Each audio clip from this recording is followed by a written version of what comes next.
What's up everyone, how are you all? Today we are back with another blazing Naruto story. What if Naruto was banished and became the slayer of the corrupt? If you enjoy then please like, share and do comments. Please, please, he begged. The people just laughed at him, laughed at his pain, at his pleas, at his fear. Large rough hands wrapped around each of his small wrists and each ankle. His shirt and shorts, long since torn up and bloody, chafed his skin. Blood still ran down his pale skin and over patches of already dried blood. He sobbed pitifully and struggled against the hold. More laughter as something hit his stomach hard. He screamed out his air, falling back to the hard stone breathless. One of the people above him gave a cruel laugh at his pain. "Why me?" he screamed. "Why me? You know why, demon?" One of them yelled. He sobbed and they just laughed. At that moment he saw human cruelty. He smiled for them, laughed for them, loved them, but they hated him, tortured him, broke him. Something in his started to crack. Suddenly he saw the glint of metal in the small amount of light from the moon that leaked into the dark alley. His eyes grew wide at the sight of the raised kunai, the very weapon he was being trained to use. As it descended he saw the path and screamed. The last thing he saw was the cruel smirk of a villager, the moon shining just past them, and the starry sky. Then it was red. Naruto stared at the mirror in a dead way. His hair hung around his face, flattened from the spikes, now limp and dull. His skin was tones paler than his usual tan complexion. His one lone, blue eye looked flat, dead, empty. There was no spark or happiness or joy, just an empty abyss. The second eye, the left one, was hidden under clean white bandages. His shaky fingers rose to brush the bandages for the 100th time that morning. The door opened silently, though Naruto noticed, and the Sandaime Hokage stepped into the room, a small bundle in his arms. He set the bundle on Naruto's bed and sat down looking down in guilt. Naruto grabbed the bundle and pulled the hospital gown off. He pulled on a clean black shirt and orange pants. He left the orange jacket on the bed. Then he picked up the final item. He ran his fingers over the black cloth shaped like a wide eye patch. Slowly he raised his shaky fingers and unwound the bandages. He couldn't resist looking in the mirror. An empty socket stared back. The medics had sealed it at least, but the eyes had been completely cut out. Not carefully either. All the muscles and tissue that usually would have filled the area where his eye had been were all scarred, so it wasn't the nicest thing to look at. His eyelids had also been scarred and now were always half open. The medics had said sometimes the scars would open and bleed, but only rarely. Naruto quickly pulled the eye patch on, his hair hanging over most of it. He swallowed the lump in his throat and glared at his reflection. Never again would he cry for the villagers. Never would he beg them for anything. Never would he show them his fear. Never would he smile for them. Never would he love them. Never would he laugh for them. Never would he be happy for them. Never for them. He clenched his hands till the knuckles were white. A hand gently grasped his shoulder and he looked up into the face of the Hokage. The one who had saved him before the villagers could do the same to his second eye. "Come on Naruto. Let's go get you some lunch. IV for more than a week can't feel good." Naruto gave the kind man a nod and softened his expression, but did not smile. He wasn't ready to. He stood and followed the man from the hospital, ignoring any looks he received. As they stepped into the streets of Konoha he looked up at the Sandaime. "What happened to the people who carved out my eye?" The Sandaime's face hardened. "They were taken to Ibiki. They will be questioned, tortured. Yes, we treated the attack on you as we would, had it happened to anyone else. They will be punished. I want to see. Naruto. I need to see." Sarutobi gave him a look then sighed. "First we get food." "Fine." Sarutobi looked sadly at the 8-year-old child. Naruto stared through the one-way glass blankly. Below in the circular room Ibiki was torturing the 5 people. 2 women, 3 men. Their punishment was they would receive whatever they had done to their victim. Broken arm, various fractures, cuts, bruises, whip marks, cheeks sliced with whisker-like cuts, and finally an eye carved out. He listened to the screams and gave an angry smirk. They screamed more than him. Seems he, at 8, had more pain tolerance than them. His face hardened as he heard them pleading. He had pleaded and they hadn't listened to him. He felt fury in his veins. He clenched his fists again and watched with bitter satisfaction as Ibiki moved onto their eyes. The one who had actually carved his eye out was last. so he could watch the others first. The screams started again and Naruto smirked. Naruto stepped into the classroom and made sure his covered eye wasn't facing the students. Most quieted as they saw him walk in. He had been away for over a week. Iruka stood from his desk and Naruto saw regret in his eye. He was close to the man and could clearly see Iruka wished he had done something. "Where were you, Dobi?" Kiba barked at him, a grin on his face. "There," Iruka started before pausing. He swallowed and seemed at a loss of words. "It is Naruto's business," he finally answered. "Please take a seat, Naruto." Naruto turned to face the class and looked for a seat. He spotted Shikamaru even wait to see him. Everyone paused at his eye patch. Sarutobi had given him a new one, black, with a thick strap and a part to cover his eye which was thicker than the strap. It was all outlined with orange trim to make it look a bit nicer. "What's with the patch, Dobi? Think it makes you look cooler?" "You'll never look cool," Sasuke taunted. "Yeah, you'll never look as cool as Sasuke," Sakura yelled beside the boy. Naruto didn't respond. He could see some of the smarter kids watching him warily. Usually he would have yelled something now. He just gave everyone a blank, empty look as he slouched slightly. Shikamaru was sitting straighter analyzing him. Shino was doing the same. Naruto gently pushed the eye patch up to show the half-open eyelids, showing heavily scarred tissue. A few people gave shrieks of surprise and most cringed back. Naruto pushed the patch down and gave grim smile. Then he moved to the back of the room to an empty seat away from most kids and sat down. Naruto looked up at the large gate and tilted his head just slightly and thought. The Kyuubi, sitting gracefully inside, wore a blank expression. He had explained who he was, where they were, and how he had gotten there. "So why did you call me?" Naruto asked after a moment. "I've decided you need to be strong enough to defend yourself next time, so we don't die if things get taken too far." Naruto looked at him with his one blue eye. "I've already devised a training plan." Yes, I know. But you're going to teach yourself from books and observations. You won't have a real teacher until you're a genin." Naruto gave a frown. "I will teach one subject." Naruto thought a moment. It could be taijutsu, genjutsus, ninjutsus, kenjutsu, demon and human history, etiquette, or anything else you choose. The fox smirked. Naruto sat down, not caring about the water, and looked up at the cage as he thought. His eyes strayed to the one small piece of paper keeping the door shut. He gave a dark smirk. "Teach me sealing." The fox's smirk widened into a grin. Naruto sat calmly in the chair as the Sandaime looked out the window smoking his pipe. Finally the old man sighed and looked at Naruto. "Fine, I shall tell you who your parents were." Naruto gave a small, sad smile. "Your mother was Uzumaki Kushina. She was a lovely kunoichi with long red hair and green eyes. She was a kenjutsu master. She favored a long katana. She was the last of her village, the village hidden in the whirlpool, and moved here to become a ninja when the island was destroyed. She fell in love with your father after a few years. She died giving birth to you." Naruto felt a burden lift. His mother hadn't abandoned him. Not on purpose. He had feared that would be the case after learning of the Kyuubi. "And my father? Your father was great man. He was one of the strongest shinobi of the village, and also last of his family. His name was Namikaze Minato." Naruto gave a sharp intake and felt everything freeze for a minute. "My father sealed the Kyuubi in me?" He breathed. "Yes, Naruto. He did. He did it because he knew you would be strong. And he could not ask any family to give up something he wouldn't himself." Naruto didn't quite know what he felt. There was anger, but there was also respect. There was an awkward silence that descended upon the room. "Thank you for telling me," Naruto said softly. Sarutobi gave a sad smile. Then he dug through his desk and pulled out a scroll. "Your mother never had time to make you a letter, and neither did your father as the sealing was rather abrupt, but they both had wills. You gain everything that is theirs. And what does that include? Aside from the large amount of money, a piece of property and a bunch of heirlooms." Naruto paused. "How much money?" "Your mother, being the last of her village, and daughter of the former leader, had a large fortune. Your father, being the last of his own family, and making a lot as a ninja, which he continued to earn as a kage, also had a large fortune.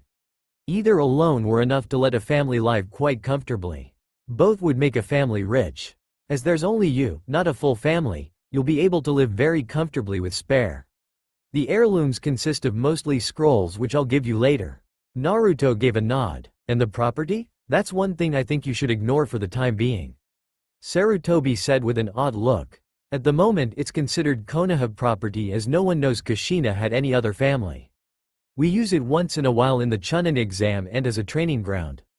Naruto frowned, wondering what it was. It's a large tower in the middle of a large forest, still inside Konoha's wall. Sarutobi said as if reading Naruto's mind. Naruto waited. It's called Training Grounds 44, Forest of Death. There was a twist of his lips into an odd smile. The grounds are rarely used as they're quite dangerous. At the moment only the odd Anbu go there, rarely in Anko, a Jonin. Naruto paused. Why is it dangerous? Sarutobi gave that odd smile again. The trees around it are slightly larger than the rest surrounding Konoha. And it's filled with huge and rare animals. I believe I ran into a giant prey mantis once. Naruto frowned. How is that possible? The trees grew naturally, but the animals were changed. Sarutobi said. Your mother had an odd chakra.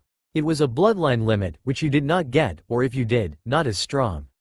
She had an affinity for all animals and her chakra was compatible with them. She could help the pathways animals already had, which everyone had, ninja training them till they could use them, and make them grow and then teach the animals chakra control. They never had much control, but there were some odd side effects. With the use of chakra and the slightly larger pathways they changed almost into what summoning creatures are, except not as smart or strong. Though they were a force to reckon with. Many grew in such and some even changed colors. It's one of those odd things that are only explained with bloodlines. Naruto frowned, faintly skeptical and faintly amazed. I think I'll go check it out. I shall escort you, Sarutobi said, standing up. Naruto wandered through the empty dusty rooms of the large deep red tower with the black roof.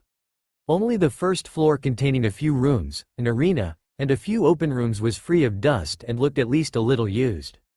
I like it, he said blandly as he met with Sarutobi at the front door. Sarutobi gave a small smile. It's still dangerous. Naruto grudgingly admitted that to get to the tower was dangerous and if he didn't learn the way he would get lost himself. It also took almost 3 hours to get there at walking pace. I shall stay in my apartment for now, he conceded, but I would like to start coming on weekends to work on it. Sarutobi nodded. Just make sure you have an escort. The animals will not enter the clearing or the tower unless you allow them. We think your mother had something to do with that, but we're unsure. Naruto nodded absently and sighed as he and the Hokage left the tower behind again. Naruto pored over the scroll, making sure to memorize everything. He had always been gifted with a good memory, excellent even. It was almost photographic. He saw the sun setting out one of the high windows and knew the library would close soon. He gathered up the score of scrolls he was reading and wished to read and headed for the checkout counter. The woman behind the desk glared at him but signed them out. They had refused once, but the Hokage had set them straight. He didn't bother thanking her like he once would have, just grabbed the scrolls and walked out the door. As he walked down the streets he received glares and whispers, but no one dared openly attack him or yell at him. After the 5 had been executed after being tortured publicly, many had been wary of him. When he had fought back during the last attack, going as far as to use his own kunai, people saw he wouldn't just run anymore. Most didn't openly attack anymore. But Naruto knew it wouldn't be long till they worked up their courage again. He gave a grim smile, unknowingly unnerving a few people. Konoha had to be careful now. He wasn't the same Uzumaki anymore. Naruto read his notes, frowning as he fixed a few points. He sat in the back of the academy by himself, in the shadows now. No one bothered him. He didn't bother anyone. It was fair. Even Iruka didn't yell at him for answers, allowing him to do as he wished as he was getting better marks. Naruto frowned at a section of notes and quickly fixed them. He heard yells of outrage at the newest announcement. He had been informed yesterday by the Hokage about it. The academy would now be graduating children at 15, not 12. The Hokage felt this would lower the genin casualty level, and weed out those kids too impatient to really work in the classes. Though they did now get a 3-day weekend. Still, 3 more years. Naruto was frustrated, but he accepted it. In the end it did give him more time to train. He frowned once at the noisy class before returning to his scroll. Naruto allowed the cool water to pour over him as he palmed the place of his missing eye. Sometimes he could still feel the phantom pain of the knife slicing through it.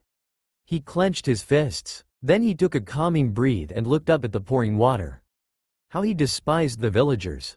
He turned the taps off and stepped from his shower, water cascading down his skin in small rivers. He grabbed a towel and wrapped it around his middle before returning to his room. He frowned at the orange clothes and fingered them. It was time to get a new outfit. He looked himself over in the mirror and smirked just slightly.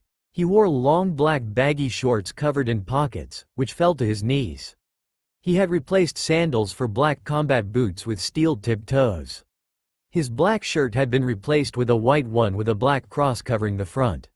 He had also got a thick black jacket that fell to a foot above his knees. It was quite baggy with long billowing sleeves ending at his fingertips to hide hand seals in. It was left open showing his white shirt. Along the bottom was a pattern of white diamonds. The inside was littered with large pockets he could hide things in also. He had also purchased a bucket hat, black and white striped. He had even found a black eye patch with white lining it in the center decorated with stitched diamonds of various colors. He smirked at his reflection and found himself liking it. Naruto watched the Anbu leap back into the forest as he dropped his backpack. Academy was out for summer. The Hokage had promised to send supplies for him with an Anbu each week as Naruto had requested to stay in the tower for the next 2 months. He smirked at his new home. Then his hands went together and he made 30 kage bunshin. The Kyuubi had taught him, only for the reason he could learn seals faster, but it was a very good technique. He hadn't shown anyone yet. He started to command his clones around, ordering them to various parts of the tower to start cleaning. He also made 10 to start working on some chakra exercises he had read in a few scrolls. He smirked happily as he watched them get to work.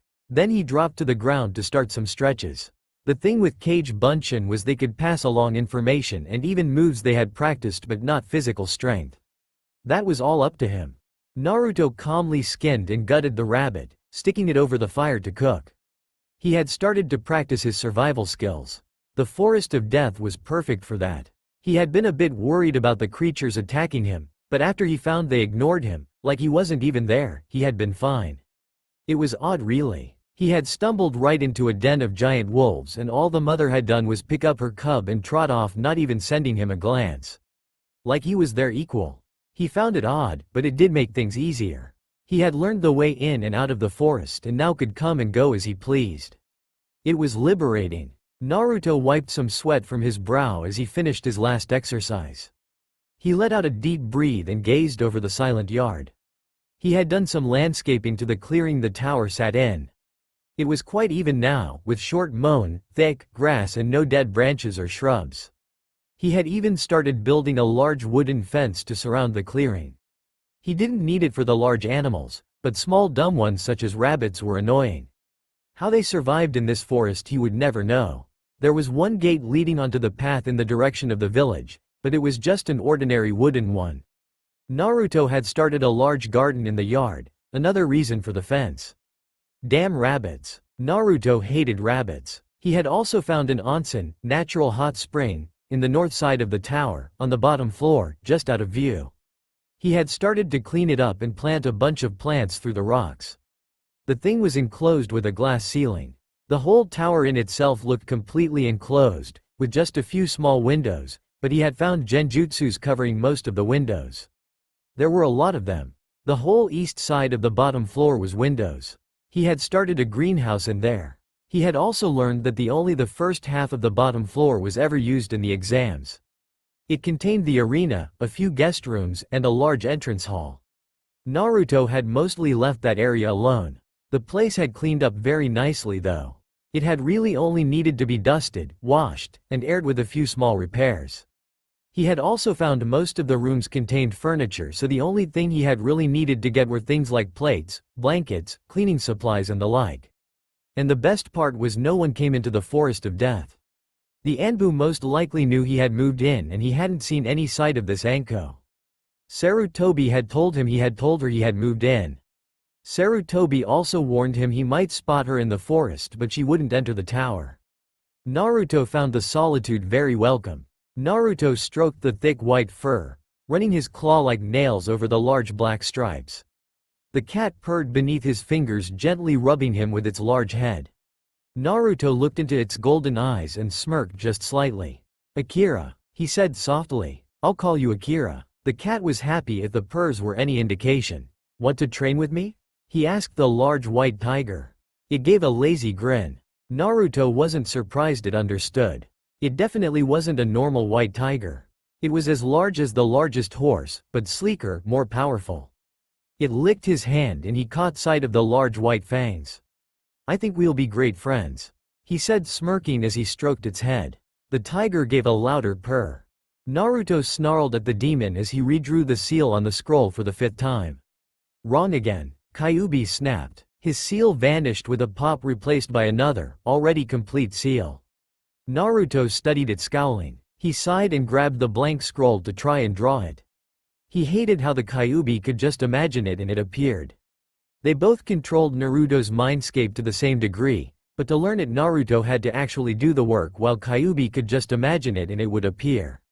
He shot a snarl at the Kyuubi and went back to drawing. "So you're saying I do have a bloodline?" Naruto said flatly. "Yes," the Kyuubi said lazily. "And the only reason I have not yet activated it is because the seal keeping you in is designed to lock away demon chakra."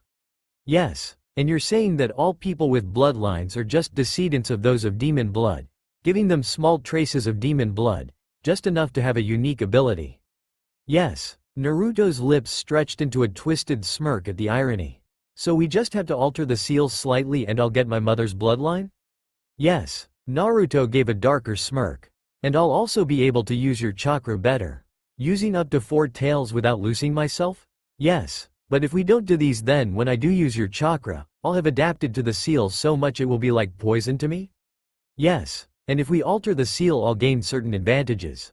"Yes. If I do this, I get a bloodline, access to your chakra, super senses, pointier teeth, and sharper nails." "Yes. Let's alter the damn seal." The Kyuubi gave a fanged grin.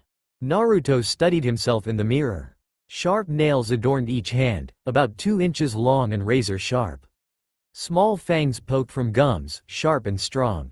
His hair, which had spiked before, hung a little nicer. He had lost some natural baby fat and looked much leaner.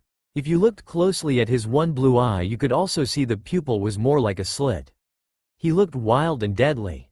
He grinned. He snarled in pain as he lay on the hard earth. The weights on every limb weighed about 200 pounds each. He couldn't even move with them. It wouldn't be a problem in a moment though. All his muscles were ripping before Kyuubi healed them, making them much stronger, accustoming him to the weights on each limb. When Kyuubi was finished, he would be able to remove the weights, but still wear them at any time, and it would not feel much heavier.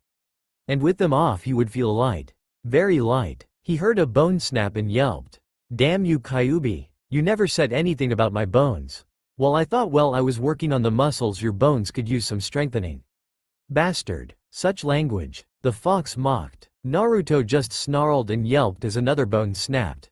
Naruto just sat and listened. The bloodline he had inherited from his mother was odd.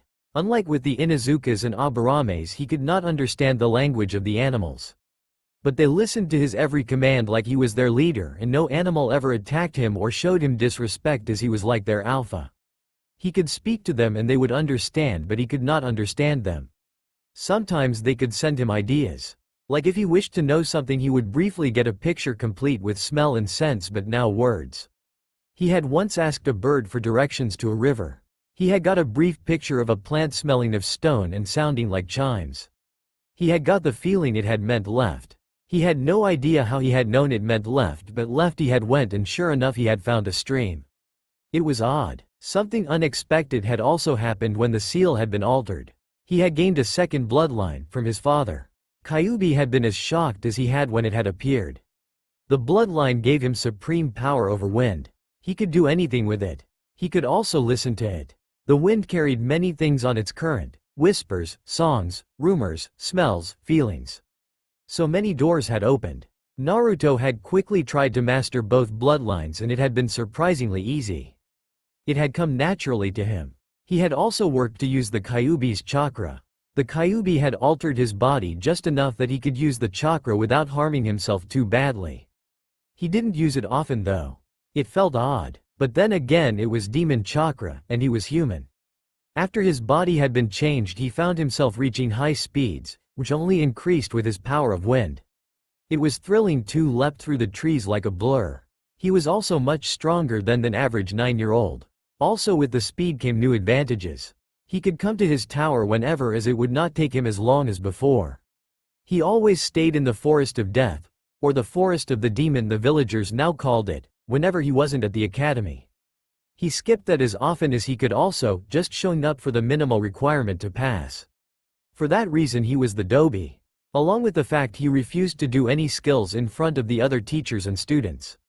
He wished to keep his abilities a secret. Some had tried to get him expelled for that, but as so many girls and even some boys got such low marks in the physical area and were still in, they couldn't expel him.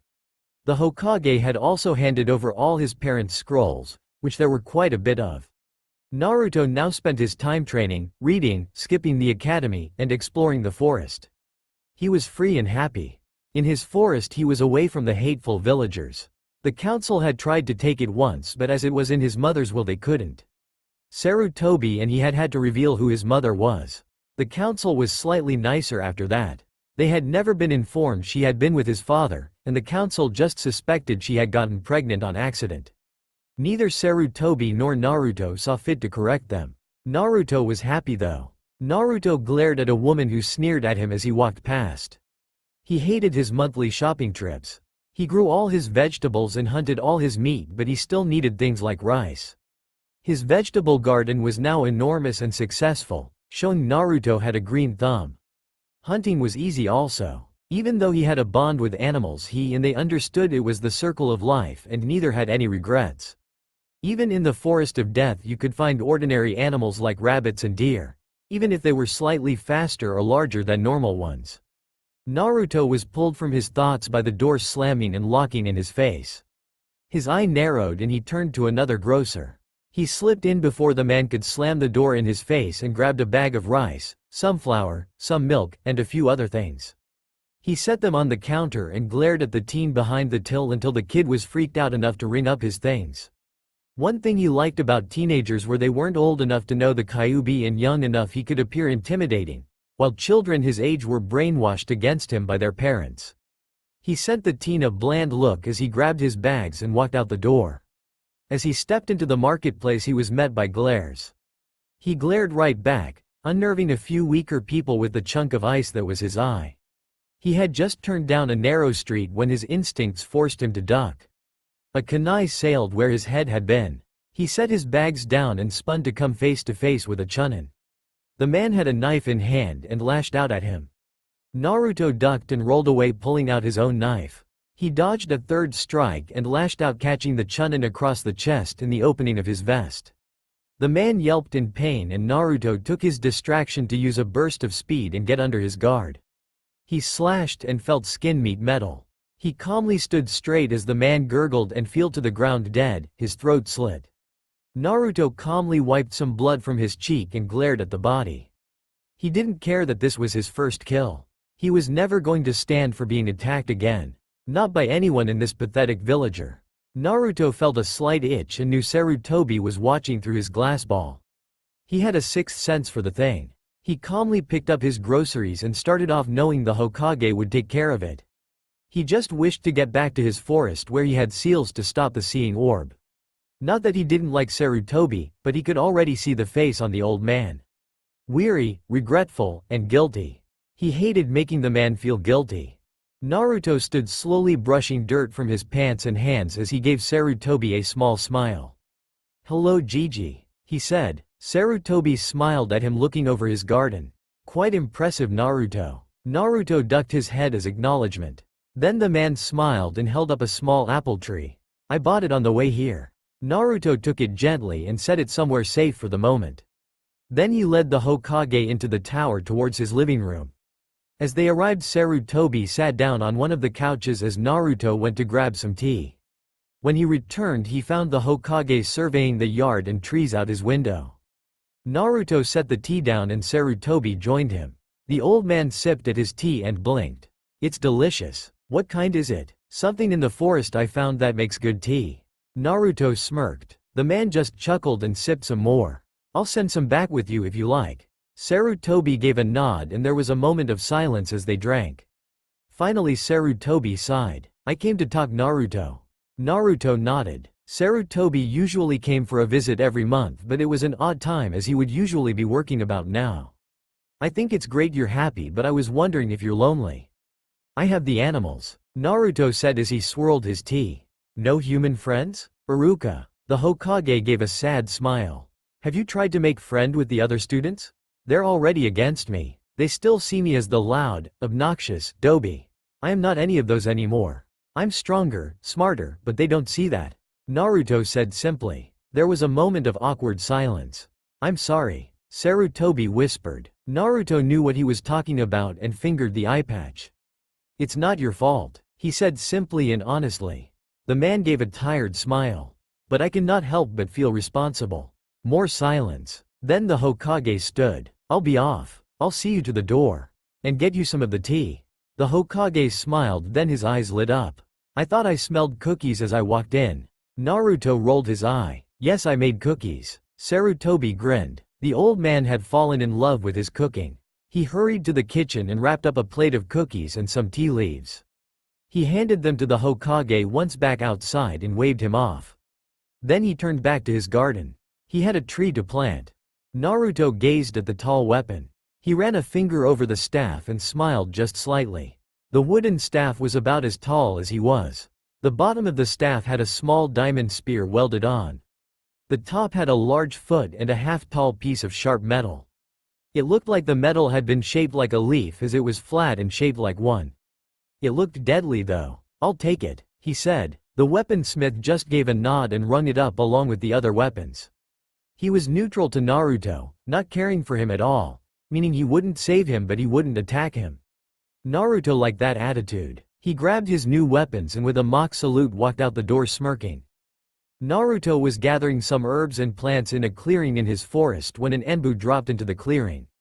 Naruto felt a shiver go through his body and warily stood, looking at the man with suspicion. Did the Hokage send you?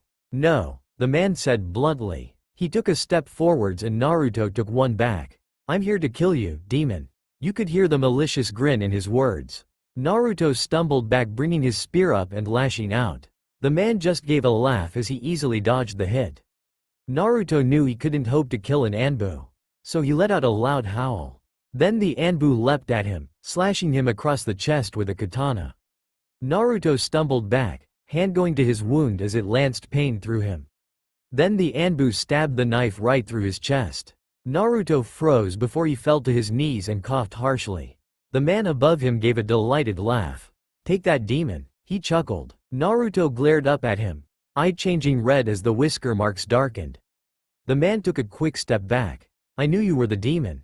Once I tell the Hokage he'll see his mistakes, the man said harshly. Just at that moment a wolf about as tall as the Anbu himself pounced on the man. The Anbu screamed only once before the gray wolf ripped his throat out. Naruto just weakly pulled the sword out of his chest as Kyuubi healed him. He panted on his knees as he waited for the wounds to heal. The wound right through him healed fastest, but the slash was slower. He stumbled to his feet after a moment and used his staff as a prop. He moved to the Anbu and the wolf stepped aside so he could strip the man of his weapon. After that was finished, the wolf tore into him, ignoring even his clothes. Naruto just turned and hobbled back to his tower. Naruto stroked the bird on his arm and tied the letter to its leg. Take this to the large red building in the village, he said. The bird gave a brief chirp before taking off. Naruto watched it and snarled. He had been too trusting. He shouldn't have trusted anyone other than the Hokage. He would fix the mistake though. He had ordered all the animals in the forest to attack anyone other than the Hokage. Few would get out alive. He gave a dark smirk and whispered softly to the bear beside him on a few ideas on how to deal with intruders. The Hokage gazed sadly at the letter as he dismissed the small bird. He raised weary eyes to gaze at the two clan heads in his office. Yes, Sume, Shibi? He asked.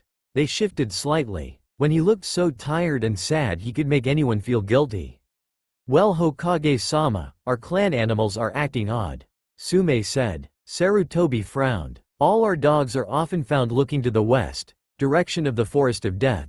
And they never go within a kilometer of the forest of death. Like they know something we don't. The same with our bugs. Shibi said. And when we do force them go closer to the forest, they seem almost ready to go inside like there's a long-lost friend in there.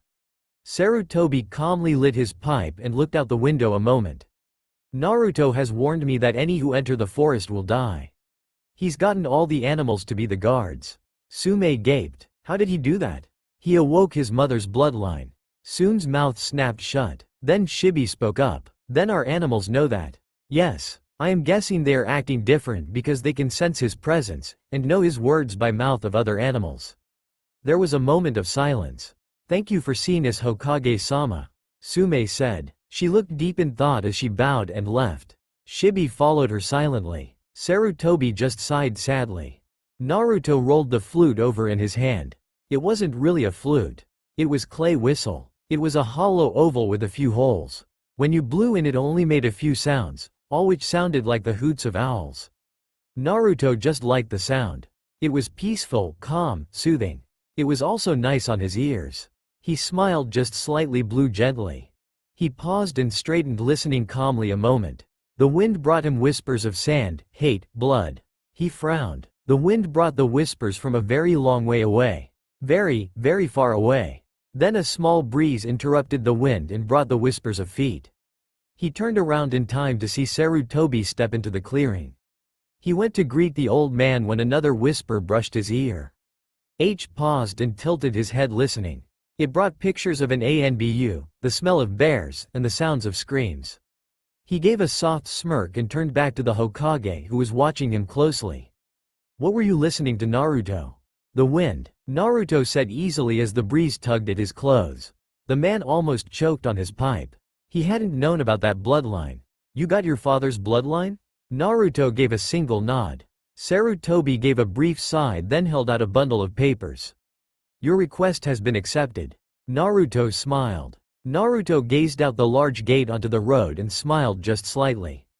You'll be careful, right, Naruto? Sarutobi asked softly. Yes, Gigi, Naruto said. The odd man smiled just slightly. You know the reason the council allowed this was because they hoped you would die. Naruto gave a brief nod and fingered his spear. The Hokage ruffled his long hair and smiled at him. Good luck, Naruto. Naruto gave the man a one-armed hug, then set off along the road, slowly leaving the gates behind. He had a year and a half. A year and a half outside of Konoha doing as he wished. Naruto gazed at the group of bandits with disdain. Then he pulled his coat up, showing a tattoo that winded up his left arm. It started at his wrist and wound around like a tightly coiled snake to his shoulder. It was made of a bunch of small symbols. Naruto had invented this particular seal. The ink had been mixed with various animal bloods. When Naruto activated it, he could choose which animal he wished to summon him. They were all the animals in the Forest of Death, and he could summon any when he wished. The bandits all sneered at him. He just bit his thumb, ran the blood over a single symbol, and in a slight puff of smoke Akira arrived. The bandits paled at the sight of the tiger, which was as large as a horse. Naruto just slid onto Akira's back and pet the tiger. It snarled at the men and leapt. Naruto swung his spear as they got close enough and cut a man's head off as Akira leapt on a small group. Naruto lashed out as Akira killed the ones beneath his claws. Screams rang out for only a minute before the clearing was strewn with bodies and blood. Naruto gave a dark smirk and pet Akira absently. He looked at the blood-covered claws and teeth and smirked again. Come on, Akira, let's go get you washed off, he said. Akira gave a purr and trotted off in the direction Naruto pointed. Naruto gazed about with a blank eye. He sat on a bench, slightly slouched over. The sun beat down on the area, but the wind kept it cool. Suddenly a shadow covered him and he looked up. A girl about 14 stood over him with long deep green hair and brown eyes. She gave a grin as she looked him over. Then she held out a small keychain. It had a small cat on it along with a soft bell. He gently took it, feeling his age again for a moment, 12, as the girl smiled down at him. He raised a brow at her and she smiled softer. It's a charm to ward off loneliness, she chirped. And why would you give it to me? He asked quietly. You look lonely. She smiled softly. Naruto looked it over. Then she spun towards a call. She gave him a wave and trotted off to two other kids and an adult. Naruto could see she was a grass nin. A genin by the looks. The small group headed through the gates of the village and Naruto just watched. He looked down at the keychain and allowed a small smile to grow. Kira knew they were going to die and it scared her. Her Jonin sensei was fighting an Iwa Jonin and a Chunin at the same time and slowly losing. Another two Chunin were coming towards her and her teammates. It was supposed to be a C-rank delivery. She shakily raised a kunai and slid into a defensive position. She was scared. She knew she was going to die and it scared her. Suddenly there was a blur of white and black. Then the Jonin screamed, falling to the ground in a shower of blood. Over him stood a huge white tiger grinning with bloodied claws. Everyone froze as the tiger leaned over and tore the man's throat out. Then Kira spotted the boy. He was sitting on the tiger's back wielding a huge spear. Her eyes widened as she noticed it was the same boy she had given the keychain to. He looked straight at her with one icy blue eye before nudging the tiger. In a flash it had leapt at the two Chunin who quickly split. The tiger attacked on in a show of speed and the boy lashed out with his spear at the other, slicing his head off. As the two fell dead the third Chunin tried to bolt. The boy threw his spear with deadly accuracy and the man fell with a cry. The boy slid off the tiger to go get his spear as the tiger itself started to tear into the man under it. Kira heard her one teammate start to throw up at the brutal display. Kira couldn't tear her eyes off the boy. He couldn't be older than 13. His face though seemed so much older and his eyes so much more tired. He was wiping his spear off on the clothes of the dead. Then he turned to her and pressed keychain into her hand. It had a dog and bell. To bring you protection. Then he was sliding back onto his tiger and resting the spear on his shoulder as the tiger leapt off into the trees. Kira, I've never been more glad to see you speak to random person in a village than now. Their sensei choked out. Kira just tightened her grip on the keychain. Naruto sat on one of the lower branches idly waving his legs as he carved patterns into the staff of his spear. Below him Akira was finishing off his meal and grooming himself lazily in the sun. Harry looked out over the road he was next to and saw a merchant caravan coming closer. He kept an eye on them as he continued to carve. As they finally came close enough to spot him he saw the guards move to the front, weapons drawn and ready. He frowned as he noted none were shinobi. An obviously wealthy caravan and no ninja guards. Tisk. As they finally reached him a merchant who looked in charge, 10 guards, and an old man stepped forwards. Naruto effortlessly dropped from the tree next to Akira who just crunched a bone in his teeth. They probably made an intimidating scene. A rare white tiger, larger than a horse, with fangs glistening with blood from the corpse in front of it. And a boy with one icy blue eye, whisker marks, wearing an odd outfit and carrying a spear larger than himself. The old man stepped forwards and Naruto tilted his head just slightly making the beads in his hair clatter. He had found some interesting glass beads in the last village and wound a few in his hair.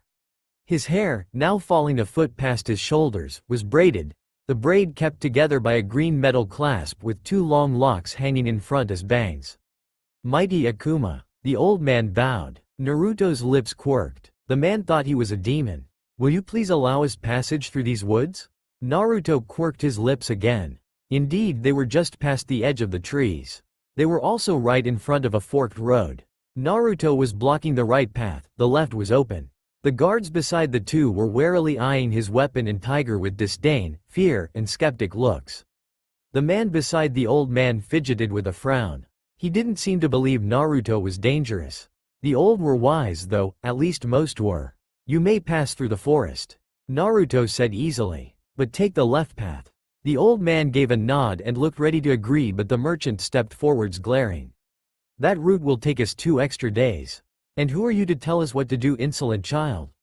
Did the man think Akira and his spear were fake? Fool. Son, just leave it be. Listen to the Akuma. The old man said softly, soothingly, grasping the man's arm. There is no such thing as Akuma. This is just some brat playing with us. It's some baby ninja trick of illusion. The man sneered disrespectfully at his father, shaking his father off his arm. The old man stumbled and before anyone could blink Naruto had vanished. The guards tensed, weapons raised. Are you okay? They all spun to find Naruto gently holding the old man's arm to steady him, right inside the circle of guards. The guards spun but shifted nervously. Even the merchant didn't look so sure. "Thank you, Akuma," the old man said softly. Naruto gave a calm smile. The merchant snarled again and looked to his guards. "Kill him so we can be on our way." They leapt forwards. Naruto vanished with the old man to reappear next to the tiger. He steadied the old man, then leapt at the charging guards. In the blink of an eye they were on the ground, unconscious, or with the wind knocked from them. Naruto looked up with glinting eyes. "I have been calm, but you are trying my patience, fool," he hissed at the merchant. Then he vanished, reappearing next to the merchant. He gripped the man's chin, pulling him so he was eye level with Naruto. The man just stared wide-eyed into the one blue eye. Naruto gave a dark smirk. "And there are such things as Akuma," he whispered. He focused some of Kyuubi's chakra to his face, making his eyes burn red, his fangs grow, and his whisker marks thicken. The man stared at him in terror before Naruto cut the chakra off and pulled back. He strode back to the old man, who gazed at him calmly. "May I ask, Akuma, why we cannot take the right path?" Naruto gave a small smirk. "There is a group of bandits waiting to ambush you 200 meters down the road." Everyone who heard pulled back in surprise. "How do you know?" someone ventured. Naruto waved absently to the corpse in front of Akira. "That's their sentry." They all cringed back except the old man, who bowed to him. "Thank you, Akuma." Naruto gave a quirk of his lips. Then the old man scurried back to the caravan and rooted through a wagon. He came back a moment later with a small makeshift bag. He handed it to Naruto, bowing. Naruto took it, untying the bandana bag. Inside were some more beads, some made of glass and even a few silver ones, along with valuable coins and a silver chain. There were also a couple sticks of candy. Many people believed demons like sugar. Naruto gave a grin and tucked the things swiftly in his coat and stuffed the forest green silk bandana up his sleeve. As he did so, his coat pulled up slightly, showing the beginning of his tattoo. The old man gasped as he saw the spiraling seal tattoos. "Seals," the old man gasped. Naruto gave a fanged grin. Then he whistled. Akira lazily stood, making some people pull back. Naruto's respect for the old man grew as he saw him neither flinch or wince as the tiger walked right up to them. Naruto swung onto its back and looked over the group. "Take the left. I shall make sure the bandits do not bother you." "Good fortune, old man." "And good fortune to you, Akuma." The old man bowed. Naruto nudged Akira, and in a blur they had leapt into the trees. The old man just gathered the others up and started the caravan towards the left. Naruto easily caught the hand trying to slide into his pocket and gazed towards the pickpocket. A small girl with dull brown eyes and brown hair looked terrified up at him, frozen to the spot. Naruto reached into his coat, still holding her wrist. The girl clenched her eyes and cringed in on herself. Naruto held out a small scroll that held a ration of food and money. After a moment she opened her eyes and blinked at the offered scroll. "Open it and press your hand to the black symbols," he said simply, slipping it into her hand as he let her wrist go. She clutched the scroll to her and dashed off. "And I thought you didn't care for anyone," Kyuubi mocked. "If I do not care, then why have I done things for others?" was all he said. Then he turned and strode off. Kimimaro tilted his head slightly as he looked at his reflection in the water. Defeated, alone, eyes stared back. He raised his head to look over the still pond when something caught his eye. A flower. It was small, silver, and alone. He stepped over to it, examining it softly. It was alone like him. Was he like this flower? It was the same color as his hair, it was alone, and it was weak. He glared at nothing. How he hated being weak. He went to stab the flower with a bone knife when a small hand caught his wrist. He stared in stunned surprise at the small figure in front of him. The boy had to be at least 2 years younger than him. He had limp blonde hair, an icy blue eye, and an eye patch, wearing an odd outfit. He gave Kimimaro a blank look. "Leave it be. It won't live long anyways." Kimimaro swallowed and allowed the bone to sink into his hand. He gazed at the boy with respect. He could see it. He could see the strength in his eyes. He could see the pain the boy was put through and the strength he used to get through it. He could see the power in the boy. "What's your name?" the boy asked. "Kagaya Kimimaro." He breathed. I heard the Kagaya were all slaughtered. I survived." The boy reached up and stroked his pale cheek slightly. Kimimaro instantly melted. No one had ever shown him a kind touch or asked for his name. He leaned into the hand. Both hands held his pale cheeks and forced him to look down into one lone blue eye. How would you like to stay with me, Kimimaro? Kimimaro fell to his knees and stared up the foot distance into the boy's eye. You would let me? He begged. He wanted to go with the boy who had showed him kindness. He'd do anything for the boy with the kind touch. He didn't want it to be a dream. He didn't want the boy to leave him alone again. Yes, do you wish to? Please, he breathed. I'll do anything for you. He knew it was sad his loyalty could be bought so easily, with just a kind word and touch. But he had never had either. The boy just smiled slightly, only a slight upturning of his lips really. Stand up, Kimimaro. You aren't my servant. I'll do anything, he repeated. Just let me stay with you. The boy just smiled. Kimimaro closed his eyes as he felt a hand stroke his hair. Even though he could see he was older, as he looked up at the boy he felt like a child in front of an elder. His suffering wasn't even close to this boy's. What is your name? He asked, eyes downcast. Naruto, Uzumaki Naruto, came the soft reply. Suddenly the boy whistled. A huge white tiger strode from the tree, gently padding across the grass. Kimimaro didn't even flinch. He trusted the boy. He didn't know why, just felt he could be trusted. Besides, if the boy killed him, at least he would escape the cruel world. The boy just gently tugged him till he was standing. Then the boy moved to the tiger and slid onto its back. Kimimaro wondered if he was to run beside it. He would though. Then the boy held out a hand.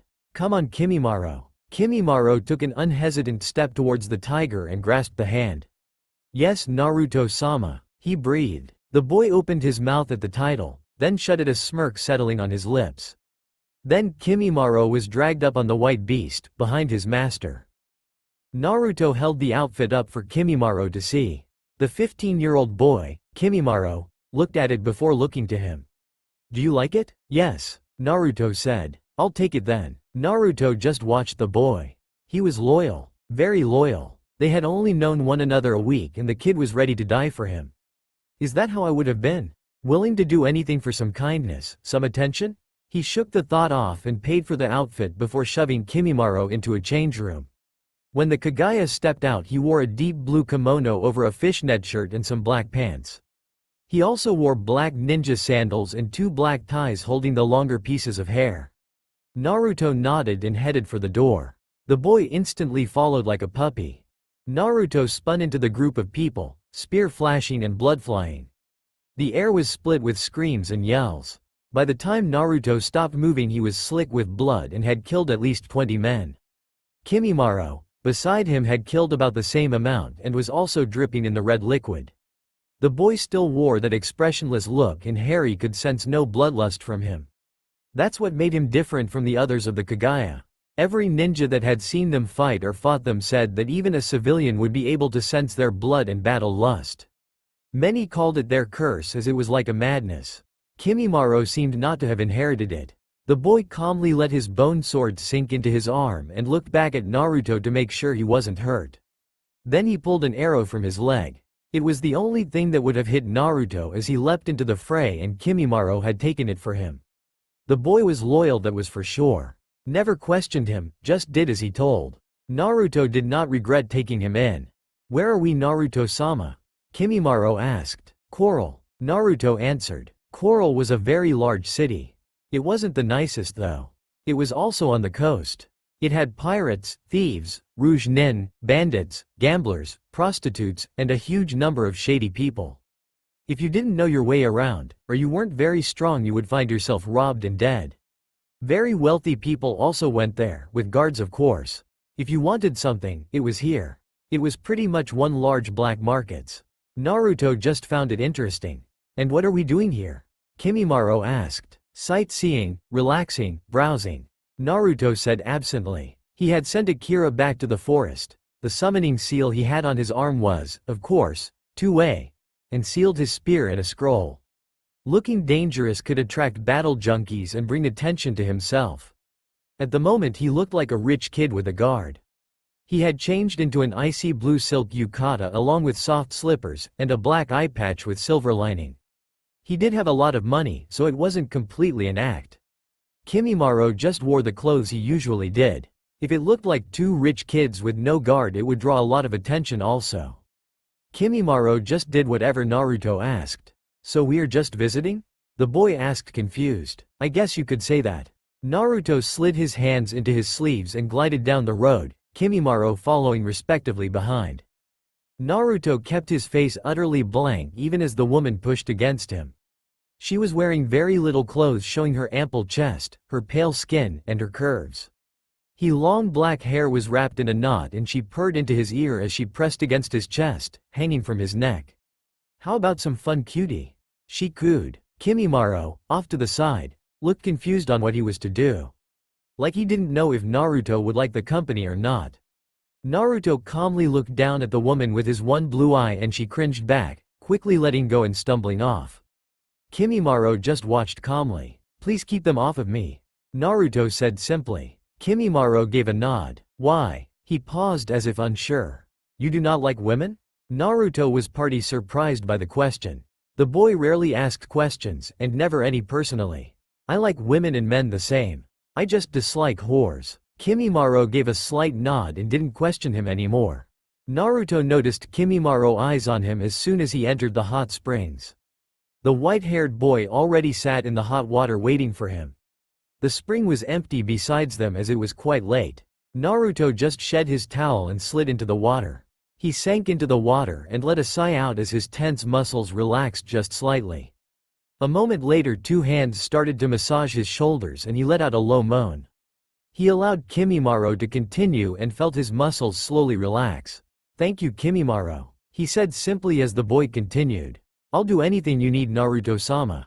Pure loyalty. Anything. Naruto quirked his lips in a half frown, half smile and just relaxed.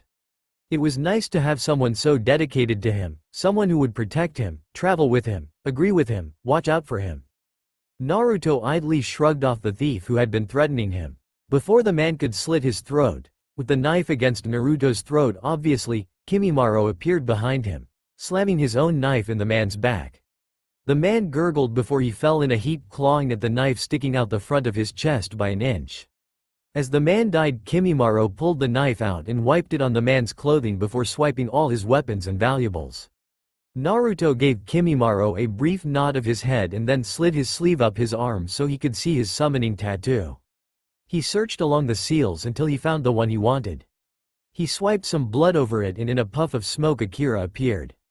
Naruto repeated the process and a large dark gray wolf appeared, only half the size of Akira but still large and powerful. Akira purred under his hand and the wolf nuzzled Kimimaro. His animals had slowly gotten used to the pale boy and this specific wolf had taken a liking to him. Naruto jumped onto Akira's back while Kimimaro slid onto the wolf's back. We're heading east, Naruto announced. I need to return to Konoha in 7 months and I have a few places I wish to see before then. Kimimaro just bowed his head and the two animals took off quickly in the eastern direction. Naruto gripped the boy's shoulders as he gently lowered him to the ground. Kimimaro started coughing violently again, curling up as he did so. Foolish boy, why did you not tell me you were sick? He asked. I didn't want to bother you, Naruto-sama. The boy choked out before falling unconscious. Harry sighed and summoned Akira. He dragged Kimimaro onto the tiger's back gently and held onto him as the tiger leapt off towards the closest town. I'm sorry, but I cannot cure this, the doctor said remorsefully. Naruto furrowed his brows. The sickness could be a large amount of things, being poisoned when young, an unknown lung disease, a disease in the blood, something in his bones, or even something inherited. I cannot tell. Maybe a ninja medic could heal him, but I'm just a normal doctor. Naruto gave a brief nod. I would recommend he does not tax himself often. He's sick enough that too much energy spent and he could die. He doesn't look good though. I say he has a year. Naruto narrowed his eyes in thought until he saw Kimimaro coming from the hospital room, ignoring the nurse trying to beg him to lie back down. He was pulling on his shirt as he reached him. He coughed weakly and collapsed on his knees so he could lay his head on his folded arms, on Naruto's lap. Don't leave me, Naruto-sama. I can still be useful. I can still serve you. The doctor held the nurse back, watching in interest and concern. Naruto stroked the boy's white hair. Do not worry, Kimimaro. I will not leave you. The boy relaxed into his legs, breathing deeply, and instantly fell asleep. Naruto stood and picked the sleeping boy up again, setting him gently on Akira, who had actually come right into the hospital with him. No one had tried to stop him after he had growled at them. The doctor watched as Naruto slid on behind the boy. "I'll go find a medic nin," he said simply. "Treat the boy right. Not often does one see such loyalty," the doctor said seriously. Naruto just smirked and nudged Akira out the door, ducking as they stepped through. The medic nin let his hands go limp as he wiped sweat from his brow.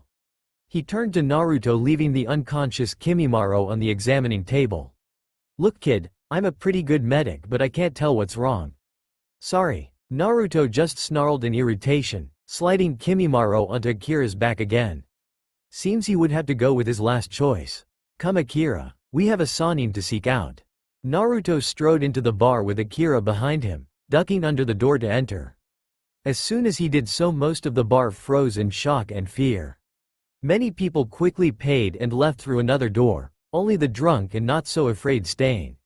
Naruto walked right up to a blonde woman and her assistant, sending the incoming barkeeper a glare, making the man back off.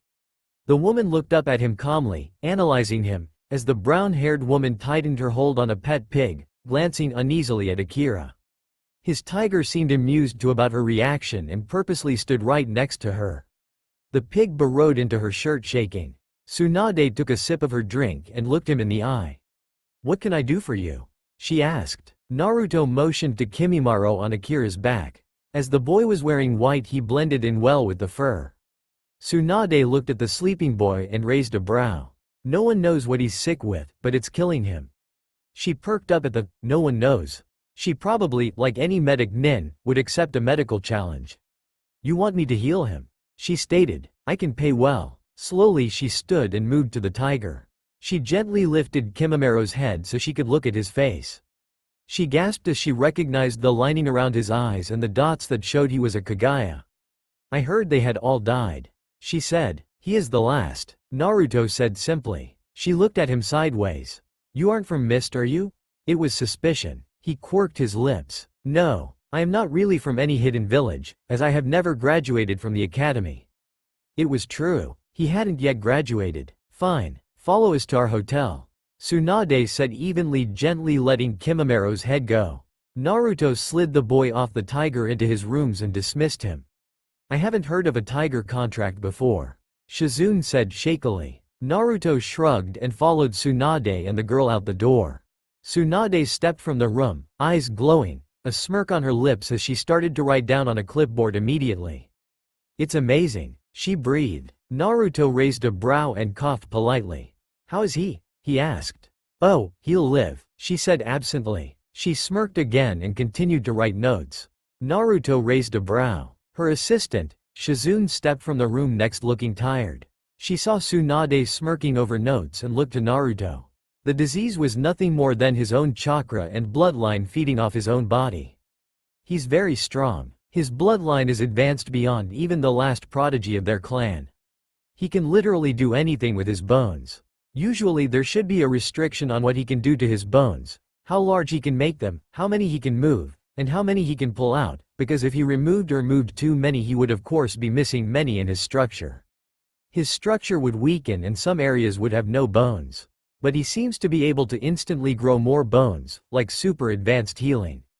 It is unheard of and absolutely awe-inspiring." She breathed. The only drawback was to so often use his bones, move his bones, grow bones, and change his bones. He was using a lot of energy. Bloodlines do use chakra, but not as much as one would think. They actually are a natural thing and just use your own strength and energy. But as his was so powerful, it was slowly eating his body to work, and as he can't deactivate this specific bloodline, it was slowly destroying him. Naruto nodded curtly, deep in thought as he pondered things. "So how did you fix it?" "We didn't." Naruto raised a brow. "We just healed his body to the peak. He'll slowly wear it out again though. I believe his bloodline grew only a few years ago, as it takes time to wear a body down to this degree. So while he was growing in strength with his bloodline, he was wearing his body out. He'll have to have frequent visits with medic nin now though. All they need to do is heal his body again. It appears the bloodline starts to take energy from lungs first, then his muscle, making him have weaker lungs and get exhausted easier.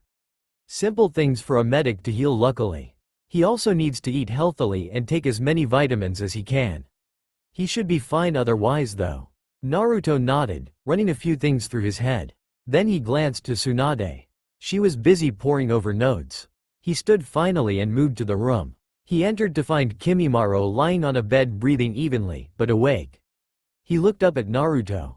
Naruto moved to the bed and sat down on the edge, reaching out to stroke Kimimaro's hair. The boy closed his eyes and leaned into the touch. "How do you feel?" he asked. "Fine," came the curt reply. There was a moment of silence. "I'm sorry, Naruto-sama," Kimimaro finally whispered. I'm causing you to delay your trip. And I've become a burden. I heard them say I would need to visit a doctor often. And I know who that woman is. This must cost a lot." Naruto stroked the boy's hair softly. "I have little need for money, so what better way to use it than on a loyal companion?" The boy just looked out the window. "I'm sorry." Naruto allowed him to apologize. Tsunade ruffled up Kimimaro's hair, smirking. Kimimaro let her do so with an emotionless look. "You be good, kid." Kimimaro scowled at her. Naruto then stepped forwards and held out a briefcase. "Your payment is in there." The blonde's eyes lit up as she took it. She opened it and her jaw dropped. Even Kimimaro's eyes widened. "Holy crap, kid, where did you get this?" she asked. Naruto shrugged absently. "While you were working on Kimimaro, I got bored and decided to try my luck at gambling. I won the jackpot." The woman choked on her own spit and snapped the case shut, gently putting it in Shizun's hands. "Good doing business with you," she said with a smirk. Naruto gave a curt nod. "I never did get your name though, brat," she said. Naruto just smirked, and then Akira was beside them and they were on his back. He sent the woman a mock salute before they were off, her shouts fading behind them. Naruto tilted his head just slightly, listening as a breeze played with his hair and playfully tugged his clothes. Kimimaro stood a few feet away waiting for him to move. He had seen the blonde stop to listen to something he himself couldn't hear quite often. He didn't ask about it though. It was Naruto's business. After a moment, Naruto moved to look south. "We're heading to Kumo." Kimimaro only blinked once. They had been heading towards wind, so why change direction to go to lightning? He shrugged inwardly a second later and just followed after Naruto without question. Naruto could feel it on the wind. The screams, the hidden secrets, the smell of blood, the image of a leaf band.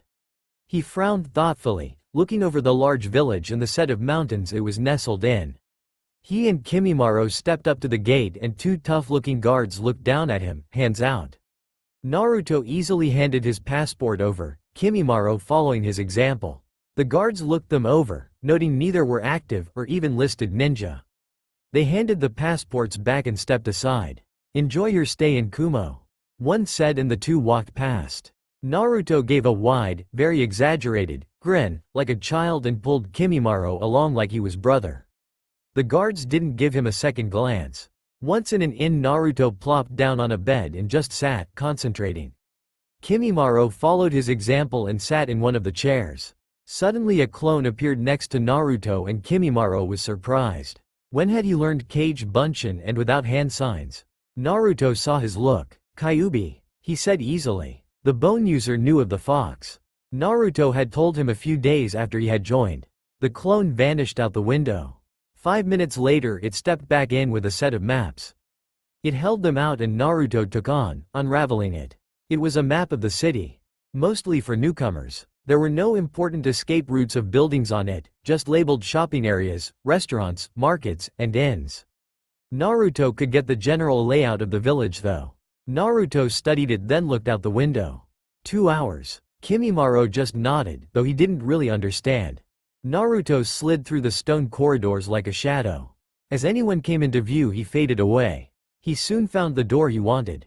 He slid a metal senbon from his sleeve and easily picked the lock. He slid into the room, careful not to shut the door.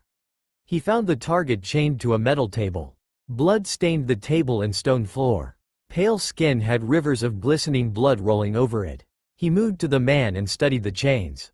Then he grabbed the chain and ripped them apart with brute force. They snapped apart and he gently scooped the man up. They were gone in a second. Naruto slid from the room and slid back down the halls. He reached the second room he wished and slid in, gently shutting the door behind him. He set the man on a desk and moved to the drawers. He riffled through them quickly before just stuffing them in a sealing scroll along with any papers he could find. 2 minutes later they were in another room and he was repeating the process. He had just finished sealing the papers when the door clicked shut. He looked up at a huge man with black clothes and wild brown hair. The man smirked at him. "Did you think you would really get away, little boy?" he boomed in amusement. Naruto looked up at him with his one blue eye. Then in the blink of an eye he was gone, his kunai sliding through the man's throat. "Did you really think I would exchange words?" he asked the corpse. Naruto was out of the room with the target in his arms. He soon was clear of the building and was leaping to the wall as he summoned a large number of animals.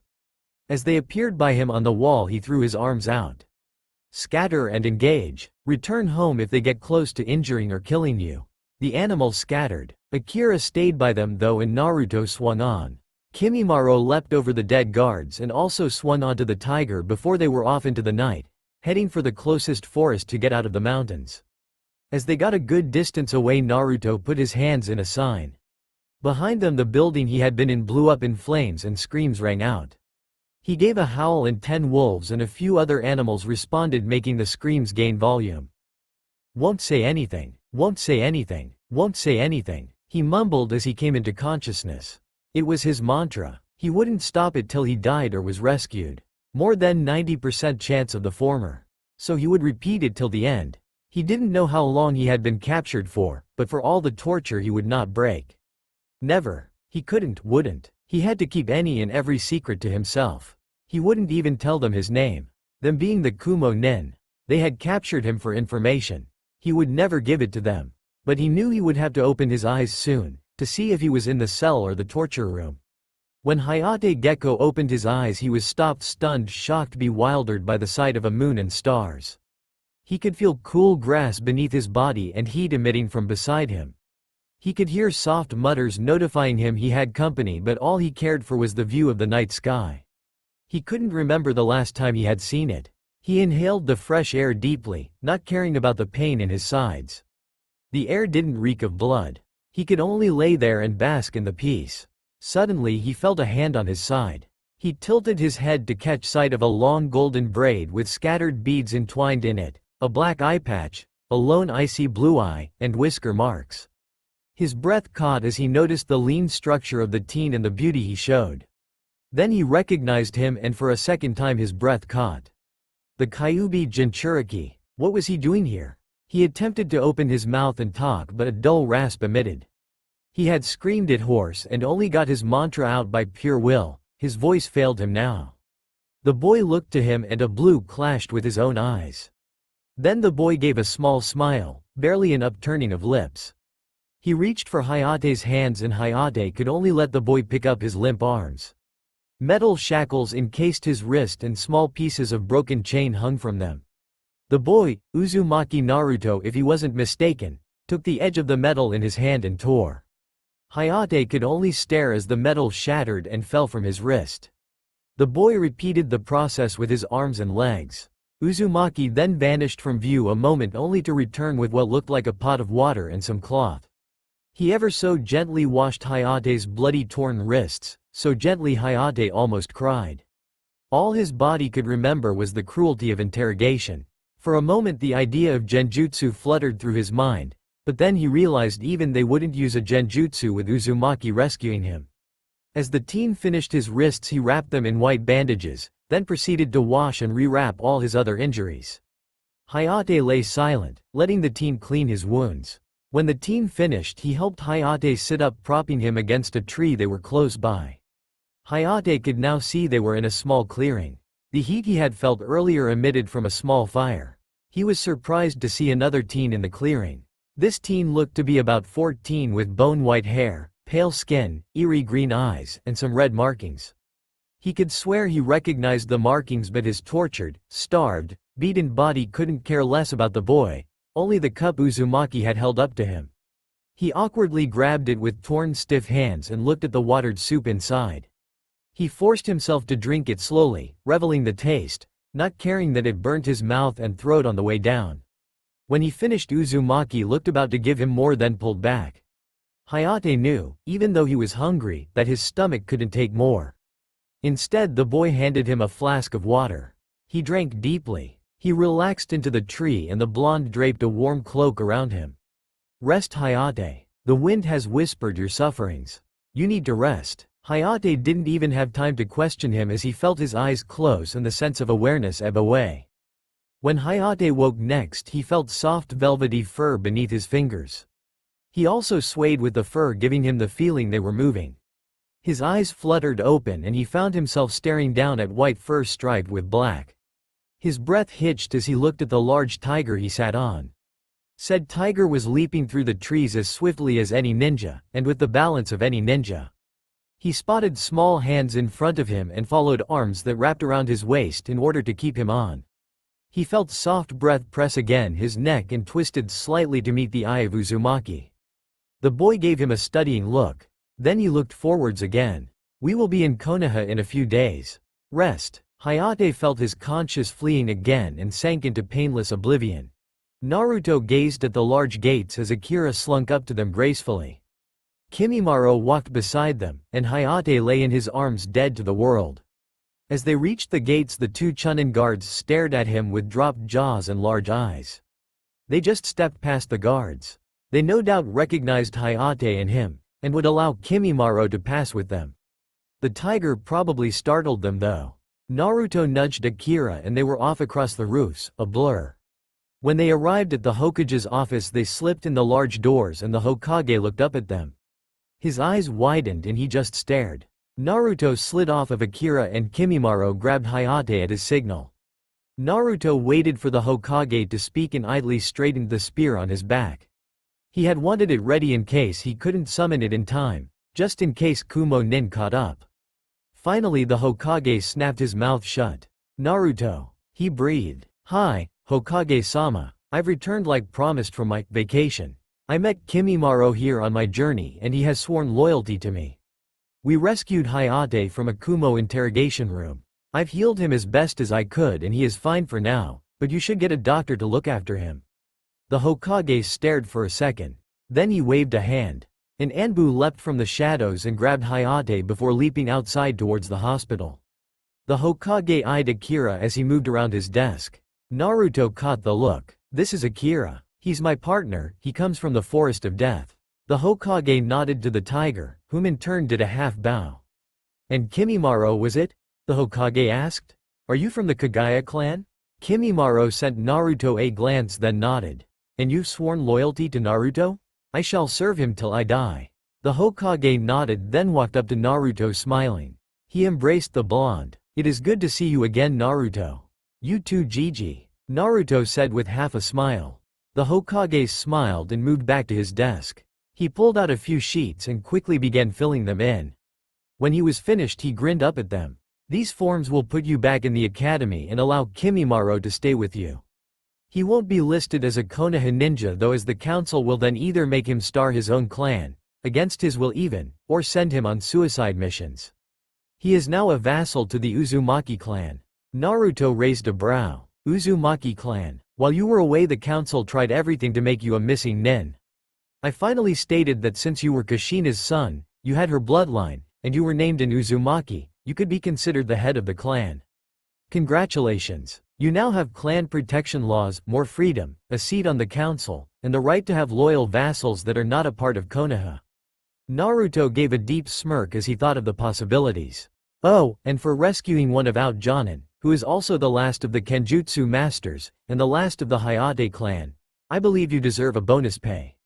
Naruto's smirk settled into half a smirk half a smile before he bowed to the Hokage and led Kimimaro out the door as Akira vanished a plume of smoke. Kimimaro gazed up at the large tower in surprise and at the large twisted trees surrounding it.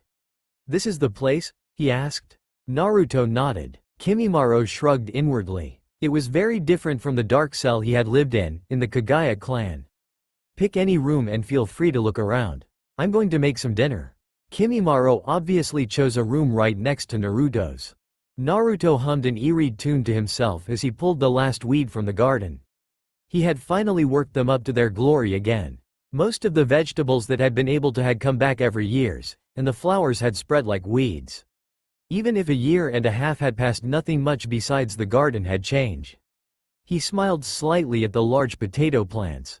They had spread well. The flowers had spread through his entire fenced-off lawn, though he had regretfully had to move them from the entrance of the yard so the hopeful Chunin who stayed and used the tower wouldn't destroy them. When he had arrived, his whole yard had looked like a magical garden. The forest of death was as dangerous and creepy as ever, but once you passed his fence it was a bright bloom of colors. It had looked magical. Leafy vines had grown over the wooden fence, making it look like an 8-foot-tall wall of leaves and vines. He loved it. More vines had also spread up the tower as he had planted a whole bunch around the base with the same idea in mind. With a warm climate for a year and a half, they had covered the first floor and were moving on to the second. He had had to clear the window areas though, and the door areas. Most of the place had been quite dusty also. A small breeze and open windows had fixed that problem though. He had also made a bunch of clones to wash things and sweep. Then another batch of clones had started to clean out the onsen. Only the arena, the few guest rooms on the first floor, and the one lounge, camera room all used in the Chunin exam had been relatively clean. Naruto couldn't help but feel a small breeze of joy in his mind and heart as he looked over his garden, his tower, his forest, his home. Home. He loved it. Naruto gazed at the class watching him warily. His golden hair was pulled in a messy braid with beads made of silver and glass tied in, even a raven feather tucked in with the beads. His black eye patch was lined with an icy blue that matched his lone eye. He now wore plain black shorts, wooden geta sandals, his long black coat which also had icy blue feathers designs lining the bottom trim, and a spandex black shirt with wisps of icy blue through it like ice. Under the coat, Urahara's outfit from Bleach but without the hat. Lastly, he wore a necklace around his neck. It was some plain string holding small wooden carved beads to look like feathers and fangs. In his left ear a wolf fang hung from silver wire. He had thinned out a bit more, his body becoming lither. All his muscles were lean but powerful. He was still slightly fort for his age, but he looked older in body and face.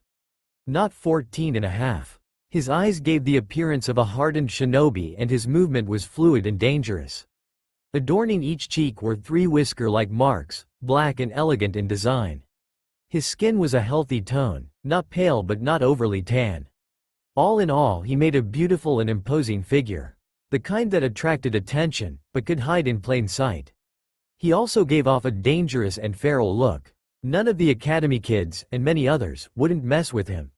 He greeted the class with a curt nod then moved to sit by Hyuga Hinata as Iruka welcomed him back to the class. As he sat by the shy girl in the last row, he let his coat slip from his shoulders onto the back of the chair. He heard Hinata give an eep and turn red as she gazed at him. You could see all his muscles through the spandex shirt, but that wasn't what caught most eyes. What caught most eyes were the tattoos on his left arm. They wound around his arm in tight coils all the way to his shoulder. Then on his right wrist was a band of intricate seals. It was about 3 inches thick and done in black and red ink like the other ones. Naruto sent glares at any who stared long. No one was brave enough to ask about the tattoos or where he'd been. Naruto watched the girl over folded hands.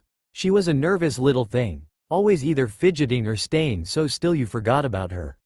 She was shy and timid too, never meeting anyone's eyes and stuttering when spoken to.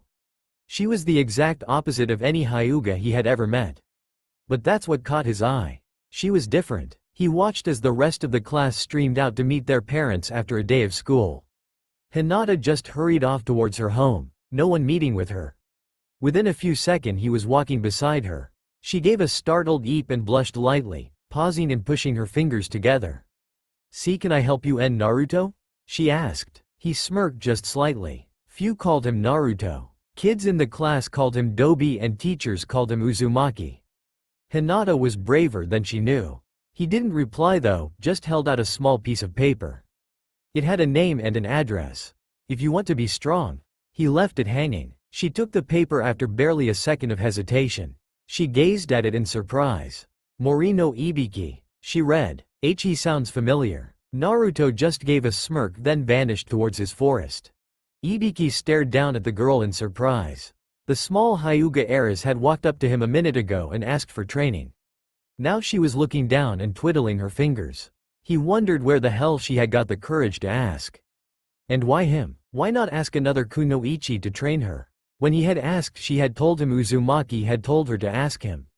Why the hell did the Gaki tell her to ask him? He knew the Gaki liked to watch his torturing techniques, but telling a girl to come to him specifically for training?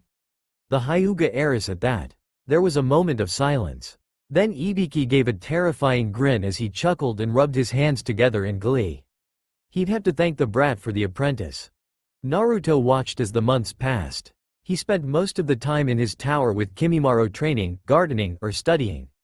The days he spent at the academy he did practically nothing. He just showed up so he had the minimum day requirement to pass. He didn't do much work though, only enough to pass. He hated it when the other kids showed off, especially the Uchiha. Ninja were all about deception. That meant never showing others what you could do. Sadly, few academy students understood. Shikamaru, Shino, Hinata, and he were the only one to keep low profiles. Hinata had mostly done it out of shyness, but now she did it more out of knowledge. Training with Ibiki had been the right idea for her. In the 6 months she had had the nervousness and shyness beaten out of her with training. You could see the improvements, visibly. She now sat straighter, prouder. She also talked without stuttering, though she was still quiet. She didn't blush as often and would actually step forwards to do things once in a while. You could also see the way the head interrogator influenced her by her new clothes. She had nearly given everyone heart attacks when she had changed. She had even shocked her father into silence. Naruto had watched that from his spying points. She now wore long hair in a braid like his but tied with a metal clasp that had spikes on it. She wore black shorts that reached her knees and were scattered with pockets. She also wore a tight purple tank top over a long-sleeve fishnet shirt, both showing off her large S. She wore black combat boots with steel-tipped toes. She also had a long black trench coat on with a purple swirling flower on the back. Around her neck she wore a deep purple choker with a claw hanging from it. After the first few months of her training with Ibiki, Naruto had led her into the forest of death and left her. She had had to fight her way out. When she had emerged she had been covered in dirt, blood, and bruises. She had come out though with a huge deep purple almost black panther by her side. Naruto had told her sometimes the animals in the forest chose human partners. She had almost attacked him for abandoning her, but then she glared at him and nodded. He had then sat her down and put a panther tattoo on her arm made of ink, her blood, and some of the panther's blood. It was the same as his summoning tattoos, but could only summon that one panther. The tattoo also looked more striking than his symbols, but she had only one on a larger space while he had an arm full. They didn't talk often but were allies, which was good enough for Naruto. Naruto watched the class with a blank eye as he waited patiently in the shadows of the back seats. Shino hid in the front corner by the door by himself. Hinata hid on the opposite side of Sasuke by the window. Shikamaru hid right in the middle of class snoring on his desk. Maybe hiding wasn't the best word, it was more of being guarded, or being unseen. Even though they all sat in an open-lit classroom, few would notice them. They had positioned themselves like that on purpose. Where best to hide than in plain sight? Naruto hated too much attention and most of the class knew that from his glares. They just ignored him though, too wary of him to pay attention to him. He liked it that way.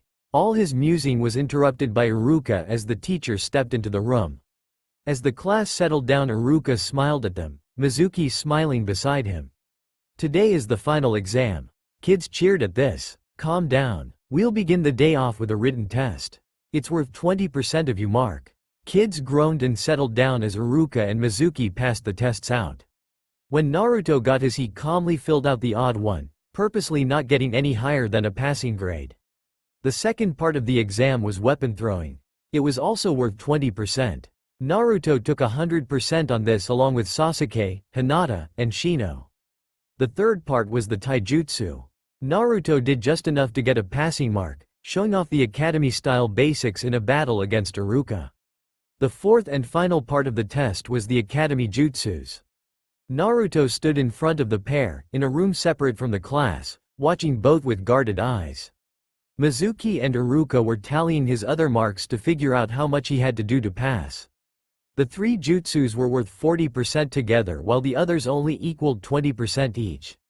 It used to be you had to know them to pass, but some people couldn't use chakra, Rock Lee, and they had to change the test. Iruka finally smiled up at him. You need to get at least 2 down masterfully or all 3 adequately. Naruto gave a sharp nod and put his hands together. A moment later he had switched with a chair. After that he put his hands together and in a cloud of smoke he was a naked girl with small clouds around her privates. Iruka and Mizuki both held their noses as they gawked. Naruto! Iruka yelled. Naruto raised his brow. It is a henge, he pointed out. Iruka worked his jaw before sighing. You are correct. Bunshin? I can't make the bunshin. Iruka shrugged. He had passed. He tossed Naruto a black Konoha headband.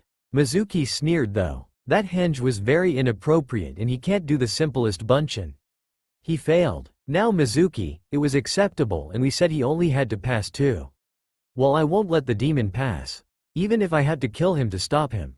He leapt at Naruto, a sneer on his lips and a kunai in hand. As he reached Naruto, prepared to slit his throat, Naruto moved. In a movement too fast for either to see, Naruto's hand erupted through Mizuki's chest, ripping his heart out the other side and splattering the area with blood. Naruto jerked his hand out and let the corpse drop, crushing the still beating heart in his hand. Blood drenched his arm and the edge of his black coat. Iruka turned a bit pale and clenched his eyes shut. Naruto knew the man had become a teacher to avoid killing, so he calmly walked over to the man and grabbed his arm with the non-bloody hand. He led the man out of the room and led him to his desk. The kids in the class had gone absolutely silent at the sight of a blood-drenched arms and bloody footprints. Iruka collapsed in his seat and took calming breaths. Naruto just moved to the window and drew some of his own blood across a seal on his arm. A large raven appeared in a burst of smoke and took off for the Hokage tower. Naruto had told the old man he would send a raven whenever anyone died by his hand, unless on a mission. 5 minutes later an Anbu came to retrieve the body and Naruto's report. Iruka also gave his report.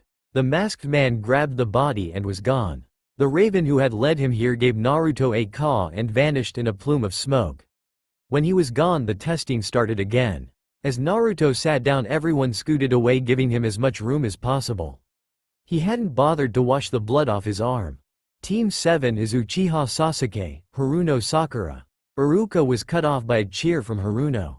And Uzumaki Naruto. You're under Hitaki Kakashi. Haruno quieted instantly and everyone sent her pitying looks. Sasuke sent Naruto a smirk that said, I'm better than you, so you'd better not pull me down. He hated the Uchiha. Arrogant, boastful, show-off. No sense of secrecy or modesty. He didn't even think there was someone out there better than him. Fool. Team 8 will be Inuzuka Kiba, Aburame Shino, and Hyuga Hinata under Yuhi Kurenai. Team 9 is still in circulation. Team 10 will be Nara Shikamaru, Yamanaka Ino, and Akamichi Choji under Sarutobi Asuma. Congratulations. Kids instantly burst into cheers. Naruto gave an amused smirk. They weren't even aware that by tomorrow only 3 teams would be left, while the rest would be either sent back to the academy or pulled from the program. Didn't they notice there were never more than 3 rookie genin teams, sometimes even less? Take last year for example, only 1 genin team. They were in for a disappointed shock. Naruto gazed at their teacher with a studying look. The man just smiled at them. Sakura had yelled at him to introduce himself before they did. I'm Hitaki Kakashi. I like and dislike many things. I have many hobbies. As for dreams, your turn, Pinky. Sakura twitched. Naruto smirked slightly. Finally someone who understands secrecy. Naruto thought. I'm Haruno Sakura. I dislike Ino Pig. My hobbies are. My dreams are. With each pause she glanced at Sasuke and blushed. You next, Sunshine. Kakashi said, waving absently to Sasuke. I'm Uchiha Sasuke. I like training. I dislike most things. My hobbies are training. My ambition, not dream, it to kill a certain man. He said with venom. Kakashi gave a sigh and Naruto noticed his eye swivel to meet his own. You next, wild boy. Naruto raised a single elegant eyebrow. I'm Uzumaki Naruto. There was a pause as if they were waiting for more. Kakashi gave him an eye smile and proceeded to shock the other 2. Naruto just idly listened to the speech on survival training and failing the genin test. Naruto gazed at the small bell. The string wound around his fingers. He gently jolted it, making a tingling sound release through the air. It had been easy. He had summoned a small fox to go grab it. The fox had snuck up on Kakashi as he was fighting Sasuke, snatched the bells and returned them to Naruto. Naruto had stuffed on in his pocket but held the other one. The soft silver bell swayed in the wind and Naruto felt the breeze around him tug gently at his skin. Play with me. It giggled softly to his ears alone. He gazed at the sky through half-lidded eyes and threw a handful of leaves in the air. The breeze picked them up and spun them in a circle, giving the wind equivalent to a laugh. Wind was so easily amused. A moment later it dropped the leaves to tell him someone was coming. Seconds later Kakashi stood on the branch looking down at him from 5 feet away. Naruto idly swung his left leg as it hung over the branch. He gazed at their sensei through a half-lidded blue eye. Kakashi glanced at the small bell Naruto bounced on a finger. Good job. Naruto didn't say anything, just listened to the whispers in his ear. Wind loved to carry things. Whispers, smells, anything. It loved gossip. The peace was ruined as a barrage of knives whistled through the air. Then a barrage of knives interrupted him as Kakashi leapt away. Sasuke landed in the man's place, sending Naruto a glare. The boys widened upon seeing the. A moment later Sasuke stood on the branch Kakashi had just stood in between some kunai. The boy sent him a glare. Then his eyes widened when he spotted the bell. He sneered, "Give me the bell." Naruto looked at him and raised the bell as if to inspect it. Then he vanished with the wind, a small smile on his face. Naruto sat on one of the 3 stumps cross-legged as Sakura was tied to the middle one. Sasuke was sitting on the grass eating his own lunch. Naruto ignored his own, shoving it in front of Sakura as he sliced her ropes with a thrown kunai. He ignored them in favor of watching the small centipede skitter across his hand. He had a few huge ones he could summon. You could find any number of animals in the Forest of Death, all grown to huge sizes, or more intelligent or sneaky than normal. It was like an animal reserve, as you couldn't really kill the animals in there and there were rare ones. He would have to show Shino some of his butterflies sometimes. There were 2 main butterfly species in his forest. Some the size of his hand, considered small, that had brilliant designs on their wings, though mixed well enough to act as camouflage. The other ones were huge, about as long as his arm at least. They were mixtures of blacks, reds, purples, greens, and blues. Some one color, some a mixture of all. They looked stunning when they burst into flight, usually staying in groups of 10 at the minimum. They never left his forest though and stayed well out of sight, so few ever saw them. Naruto idly listened as Kakashi returned and went on about teamwork and congratulated him on passing the team. He just set the centipede down and, ignoring the cheers of Sakura and the smirk of Sasuke, sent a small breeze to find Shino. The boy would no doubt like to see his butterflies, and like any creature in his forest, he could summon them. Naruto idly leaned into the hands that braided his hair. Kimimaro behind him did it gently and it made Naruto close his eyes softly, relaxing. Naruto inhaled the familiar scent of flowers that drifted through the open windows and pictures the gardens full of flowers.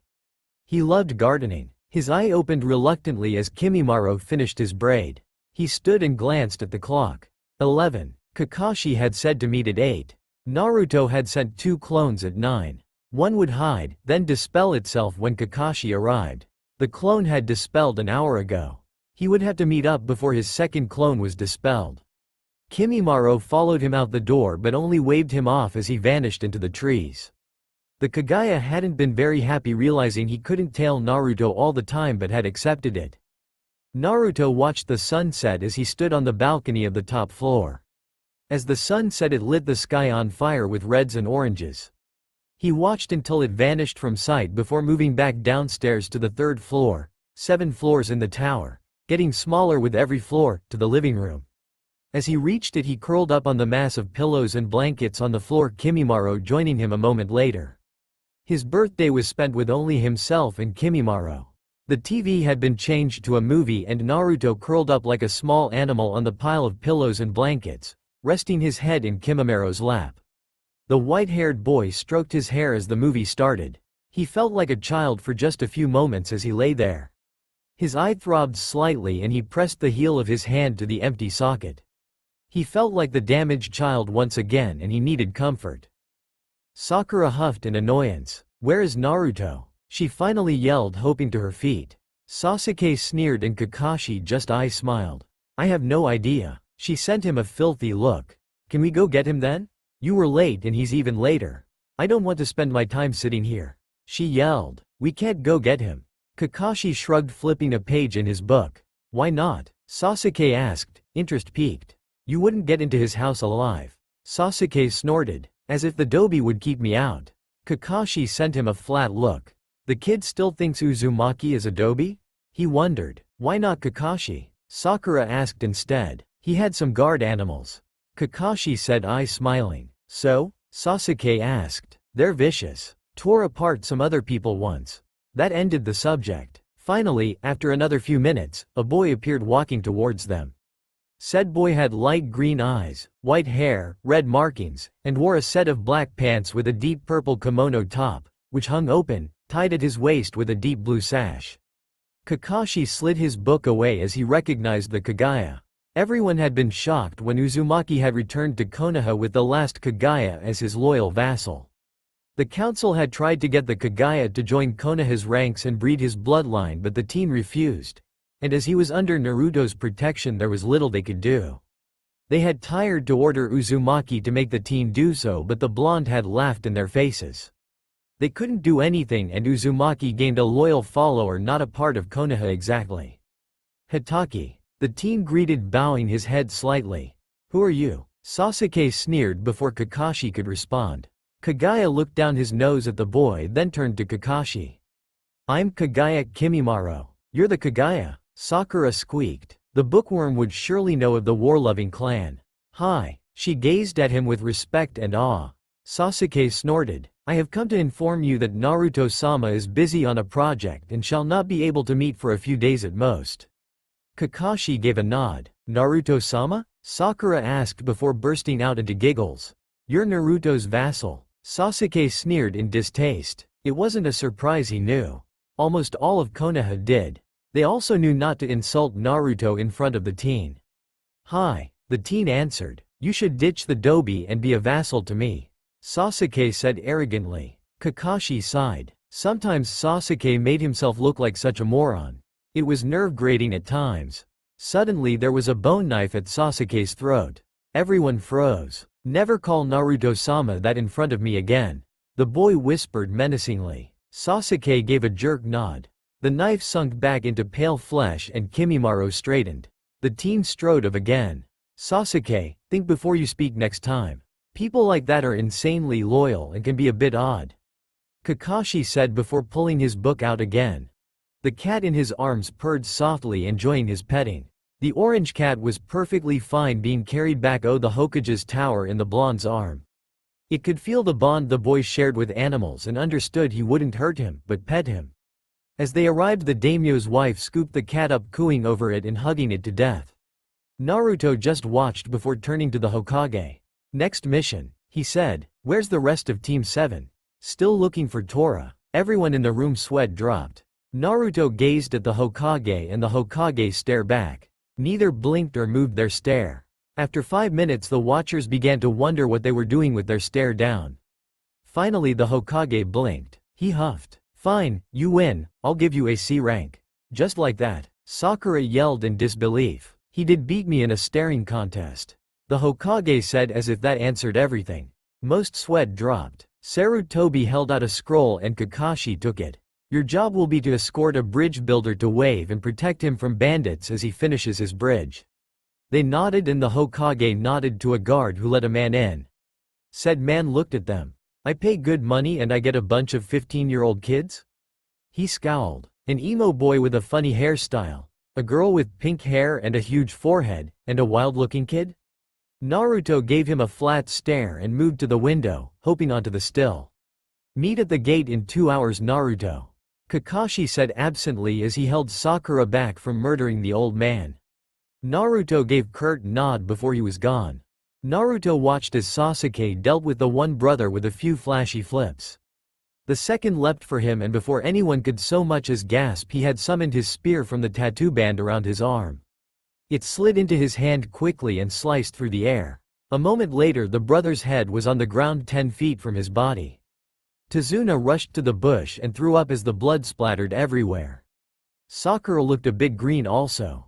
Sasuke was even staring. Kakashi reappeared in front of the last brother who was staring at his brother's corpse in a numb silence. Good job, Naruto. The others seemed shocked he had congratulated Naruto. But that was the way of shinobi, assassination. He dragged the other brother off to interrogate and Naruto knew when he returned the second would be dead. Naruto watched the fight with calm eyes. He could see the two were evenly matched, almost perfectly evenly matched. The others thought Zabuza was a demon for how cruel he acted and the kills on his name, but they didn't realize Kakashi could be just as cruel and had even more kills on his name. Sometimes being naive was a wonderful feeling, like looking through rose-colored glass, seeing the world just as you wanted, seeing it in black and white, seeing yourself on the good side. He watched them silently cheer Kakashi on and gave a loathing smirk. Of course they wanted Kakashi to win, he was the good guy. Zabuza was evil, so innocent. Naruto, for a brief second, thought about helping Zabuza win just to show the world didn't work the way they wanted it to. But then he discarded the idea. He may not be loyal to Konoha, but he was loyal to Sarutobi Gigi. So as Kakashi was trapped he stepped forwards. At the same time Sasuke and Sakura looked unsure of fighting or running. As Naruto stepped forwards though Sasuke shook his head and launched at Zabuza, hands flying through signs. A fireball leapt from his mouth. Zabuza just laughed using one hand sign to make a small water wall that cancelled fire out. Sasuke frowned. A moment later a water clone had thrown him back. He hit the ground hard, loosing his air. Naruto looked at the gasping boy blankly then turned to Zabuza. Kakashi had quieted as he met his eyes. Naruto stepped forward softly moving at an even pace till he reached the edge of the water. Zabuza looked at Kakashi as he hadn't yelled at Naruto to run like he had when Sasuke attacked. Not going to tell the Gaki to run like the other? The man snorted. Looks like he doesn't care for your health as much as he does the other kid Gaki. Naruto ignored the words knowing the real reason Kakashi had shut up. He knew Naruto could do something. Naruto slid the sleeve of his coat up showing his left tattooed arm. Zabuza paused to stare a moment. Naruto bit his finger and followed the small symbols with his eyes. When he reached the one he wanted he smeared blood on it, mentally counting how many he wanted. A puff of smoke 5 huge fish appeared in the air, dropping into the lake. They were each as big as a sheep and had huge, sharp teeth. They looked like giant piranhas. Everyone stared at them a moment. Kill him, Naruto said simply. They were gone under the water a second later. Zabuza snarled watching the water patiently. A moment later they leapt out of the water at him. He snarled and pulled his arm from the water prison, leaping back. Kakashi hit the water and was immediately sucked under. He struggled to get out and found himself losing strength quickly. He was trying to reserve his strength and chakra to fight of Zabuza but it wasn't helping now. Suddenly something hit his back and jerked him. Something had hooked onto his thick vest and was pulling him back, none too gently. For a moment his blood ran cold. Naruto had only said, kill him. But who had he been referring to? He struggled a moment as he was jerkily dragged through the water. What if one of those fish had come for him and his thick vest was all that had stopped it? Suddenly something grabbed his collar and he was dragged upwards. He gasped for breath as he breached the surface and was dragged onto land. Naruto stared down at him blankly. The fish that had dragged Kakashi along swam off towards the other fish Zabuza was fighting. 3 seemed to have dismissed themselves already before being killed. Zabuza wasn't unscathed though. His one leg was bleeding heavily along with his left arm and his side. Kakashi coughed up some water and tried to move away from Naruto slightly. He still couldn't figure the boy out. He didn't seem loyal to the villager but fought for it. So he was loyal to someone inside. Kakashi was betting the Hokage. But that still might not stop Naruto from turning on them in an instant. Zabuza snarled and swung at a fish. The thing vanished in a puff of smoke just as his sword came within an inch of killing. They were summons but he hadn't heard of a fish summoning. He looked up at the enemy as the last fish vanished. He had seen Kakashi struggle violently against the fish as if he thought his own teammate would sick them on him. Even now as he lay on the ground at the blonde's feet he was trying to shift away. The boy, Kakashi, was afraid of him in his weakened state. Or at least wary. It said the boy wasn't completely loyal to his village or despised Kakashi. Zabuza didn't know if this was good or bad. He watched cautiously as Kakashi dragged himself to his knees. The blonde was a wild card. Suddenly the boy was only a few feet away, fist raised. Zabuza's eyes widened at his speed. The fist collided with his chest a moment later and he was blown back by a vicious force. He could wind slice through his skin and his eyes widened. The boy had a wind affinity. Not good. He grit his teeth as he hit a tree, hard. He could barely stand. Just as he saw the boy about to move, there was a sharp pain in his neck, and he collapsed into darkness. Naruto set Kakashi down on the futon laid out for him and covered him with a blanket. He suffered from chakra depletion. Naruto left him and returned to the living room downstairs. He sat at the table next to Tazuna and thanked Tsunami as she handed him a bowl of rice. He was just about to bite when the door to the house swung open. Immediately Sakura, Sasuke, and he had kunai in their hands. Naruto put his kunai away as he saw a panting Kimimaro in the doorway. The white-haired boy quickly stepped over to Naruto and bowed. Hokage-sama got Kakashi's message that you were attacked by the demon brothers and I came straight away, Naruto-sama. Naruto gave a small nod. Sit please Kimimaro. The Kagaya sat down beside Naruto. This is Kimimaro. Naruto introduced. Kimimaro, this is Tazuna, our client, his daughter Tsunami, his grandson Inari, and my team. Kimimaro bowed his head in greeting. Naruto noticed he was short of breath and knew he had come as fast as he could. A good 2 days run.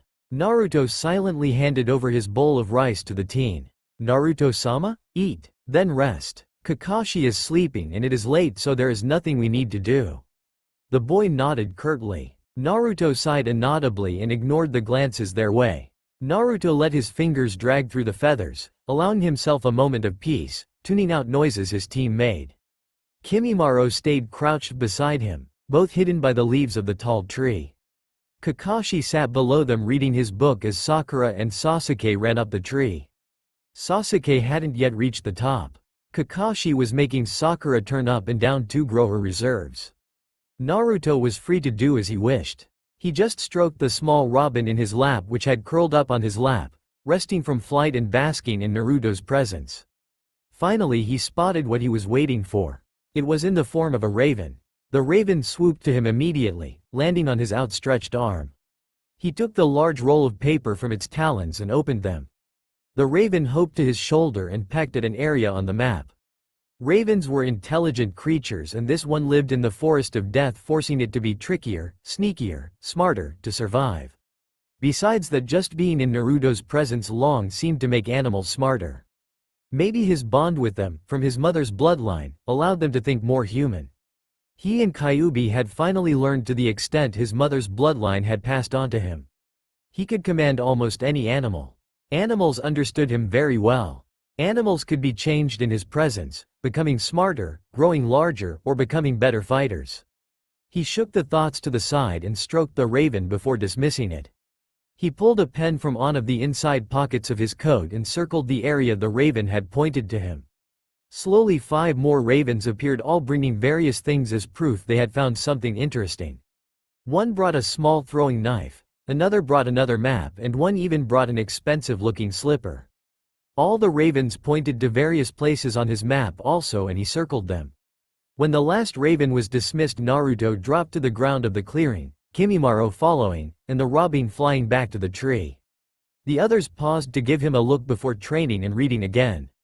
Naruto just set the map down, unrolled, and pulled his sleeves up, biting his thumb. His team paused again to watch as he swiped blood over a symbol. 10 various puffs of smoke appeared each clearing to show various animals. A vixen the size of a large dog, a smaller fox the size of a cat, a snake as large as his arm, a snake the size of him, a snake the size of Kakashi, a regular-sized black-backed jackal, a coyote the size of a wolf, a black bear, a wild boar, and a bobcat. It was odd to see all in one place, but the forest of death held animals from all over.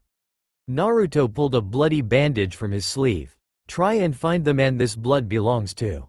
Don't allow him to see you, but tail him after sending at least one of you back with his position. He may be at any of these places on the map, Naruto said softly. The animals from the Kanedi family stepped forwards, first sniffing the bandages and hovering over the map before barking and taking off. The others slowly came forwards doing the same. Naruto had got the bandage when he had checked Zabuza's pulse after the hunter appeared. He knew the man hadn't been dead because of his senses, but he had decided to play along.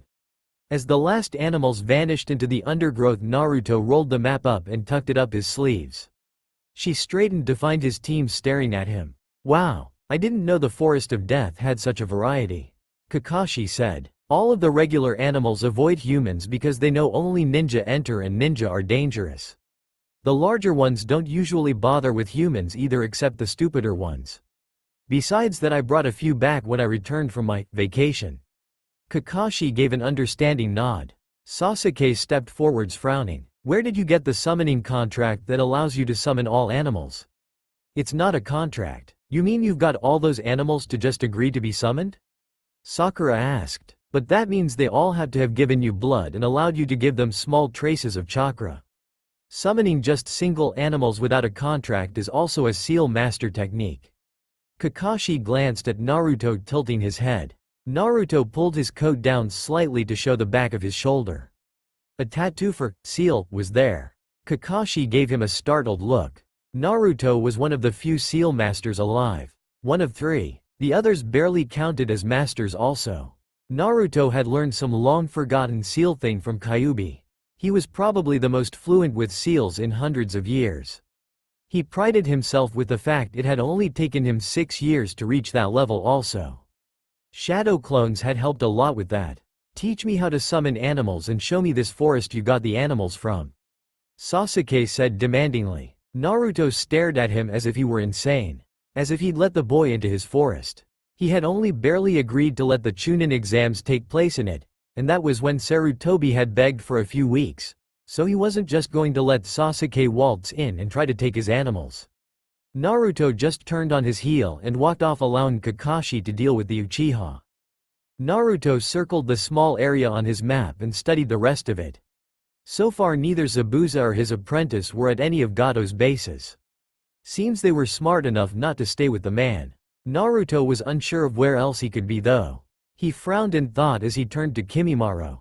Kakashi was idly reading across from them, leaning against the wall. Sakura and Sasuke were asleep along with most of the house. It was quite early. Naruto motioned Kimimaro forwards and taped a few circled areas. "Gato should have a base here and here. I want you to destroy them and kill all of Gato's allies within. If there are any prisoners or people forced to be there, let them go free. Seal any of the valuables and weapons in some scrolls and gather any heads that have any bounties on them." Naruto whispered to him, soft enough Kakashi wouldn't hear.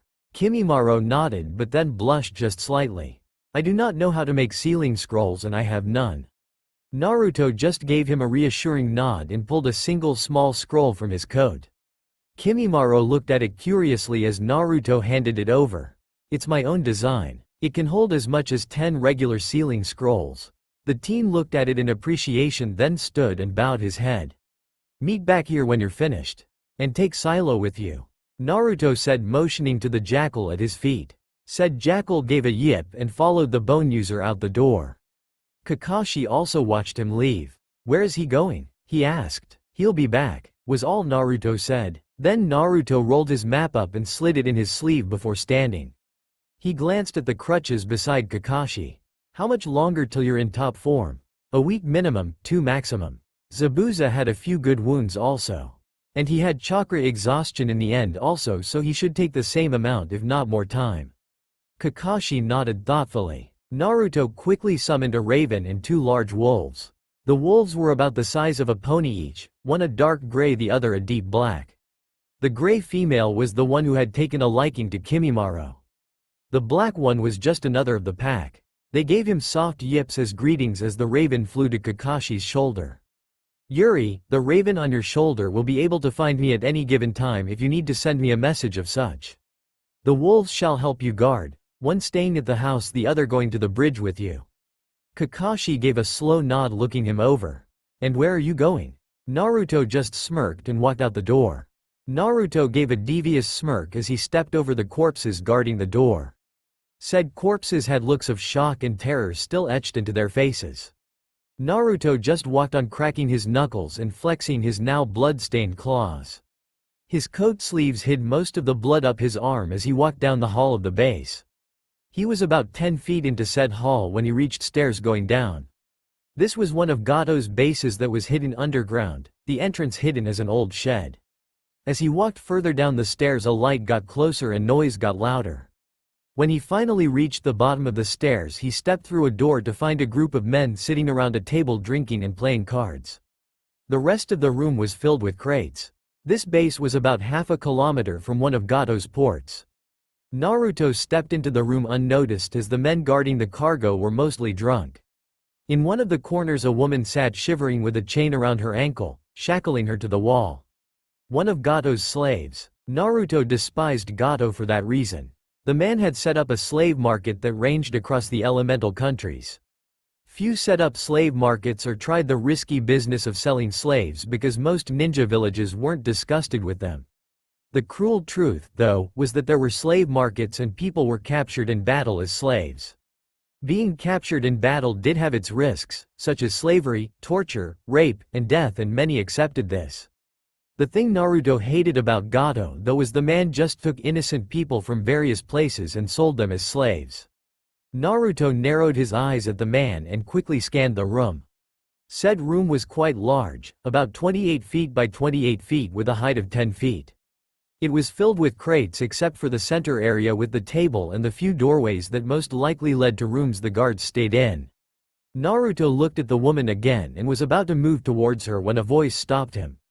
"Hey, what are you doing here, punk?" Seems the men at the table had noticed him. They were all rising and grabbing their weapons. "Where are Roshi and Jin?" One other spat. Naruto let a grin pull his lips. He gave them a fanged grin and let his one eye slant. "Roshi and Jin? Oh, you mean the two I killed?" The men snarled and one lurched forwards. Naruto moved forwards before they could blink and slammed his arm in the man's chest, making it burst out the other side covered in blood. The man died instantly as his friends all stared in shock, their eyes wide. Naruto gave a pout. "Ah, I missed his heart." The men dropped their weapons and tried to stumble backwards. Naruto ripped his arm from the corpse and licked some blood from his cheek. "Oh well, I have 5 more chances to get one." One of the men tried to bolt past him for the stairs. Naruto lashed out in a move too fast for the thugs to see and the body crumpled, the head still in Naruto's one hand. Naruto would never deny he was bloodthirsty. He loved moments like this when people gazed at him in fear and horror and blood splashed across his skin. He loved it and he would never say otherwise. Many hadn't and wouldn't see this side of him, but it was there. Naruto dropped the head and lunged at the last 4 men, grinning all the while. 2 seconds later they were all dead. Naruto shook the rivers of blood off his arm and turned to the woman. She was looking at him with fear and trying to sink into the wall. He padded over to her and she cringed back, eyes clenching shut.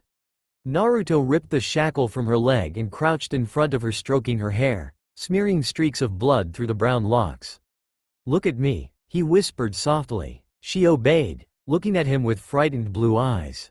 Naruto leaned over and kissed her forehead, leaving a bloody smear. "Fly away," he whispered, moving out of the way. She looked at him in shock and fear, unsure of what to do. Then she ran. He waited till he could no longer hear her footsteps and turned to the first crate nearby. He pried it open. Spices. Naruto proceeded to root through quite a few of the boxes, leaving everything in them. Then he striped the men of their valuables and left the building. As he stepped back into the light, he used the blood coating his hand to draw a seal on the door. Then he made 10 Kage Bunshin. They gave him various salutes. Because of the seal they wouldn't dispel when he was more than a kilometer away like normal. They would guard the area for now. Naruto strolled off humming. Naruto signed the papers with a flourish of his hand. When he set the pen down, he looked over the rest of the documents again, smirking idly. He looked up from behind the desk at the fidgeting men in front of him. "It is signed. You have your company shares back." The one man gave a jerky nod and motioned his guards to step forward to take the papers. Naruto smirked. He was as one of Gato's bases. The second one. It had been a gold mine. He had easily broke into the vaults and found all the documents that made Gato the legal owner of various businesses. Naruto had forged Gato's signature. The one he had just signed handed over all his ownership of a cloth company back to the owner he had cheated it from. Thank you Uzumaki-sama. We'll be forwarding your shares of the company to your account. The owner laughed nervously with relief as he grabbed the documents and hurried off. At first the man had been worried about what Gato would do when he learned of the deceit, but Naruto had swore to deal with it. He had enough of a reputation that the man believed him. It seems during his year-and-a-half trip across the countries he had picked up a name from slaying so many bandits, helping out certain people, and other things like rescuing Hayate and attacking those Iwachunin. It wasn't enough of a reputation to get him much attention, but if he wasn't wrong he was listed in Iwa's bingo book. C-class. Called Beast Lord. He had killed those Chunin and Jonin when giving that girl the thanks a few years ago, and it had gotten out. They didn't have his picture of his name, but they did have a good description. Luckily few pinned his name to the Beast Lord. Though Kumo had, though they also didn't have a picture. They just knew him from his animals. He was a low B class in their books. Naruto gave a deep chuckle and glanced around the fancy office. This was one of Gato's main bases, but sadly the man was outside of wave at the moment. Naruto gave a brief hum and stood. He made a group of clones to strip everything of value from the place before he would light it on fire. He had returned 5 companies their ownership, gaining some valuable shares. He had also made sure to destroy a few things that helped Gato keep reign over the smuggling ports. Seems Gato hadn't taken the time to truly take over those illegal routes, going the easy way and abducting people who really ran the routes. Naruto had let them go free, and soon those businesses would be out of his control. All the legal routes would be mostly obsolete when the bridge was finished anyways, so he left them be.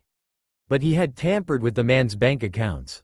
Seems he had a few accounts, but a large amount of his wealth sat in an underground vault made with the best metal and the best locks. Naruto had punched through the metal like paper. He had used a blood seal that he had invented which weakened elemental substances, and metal was an elemental substance. Then he had charged his arm with Kyuubi chakra and punched right through the door.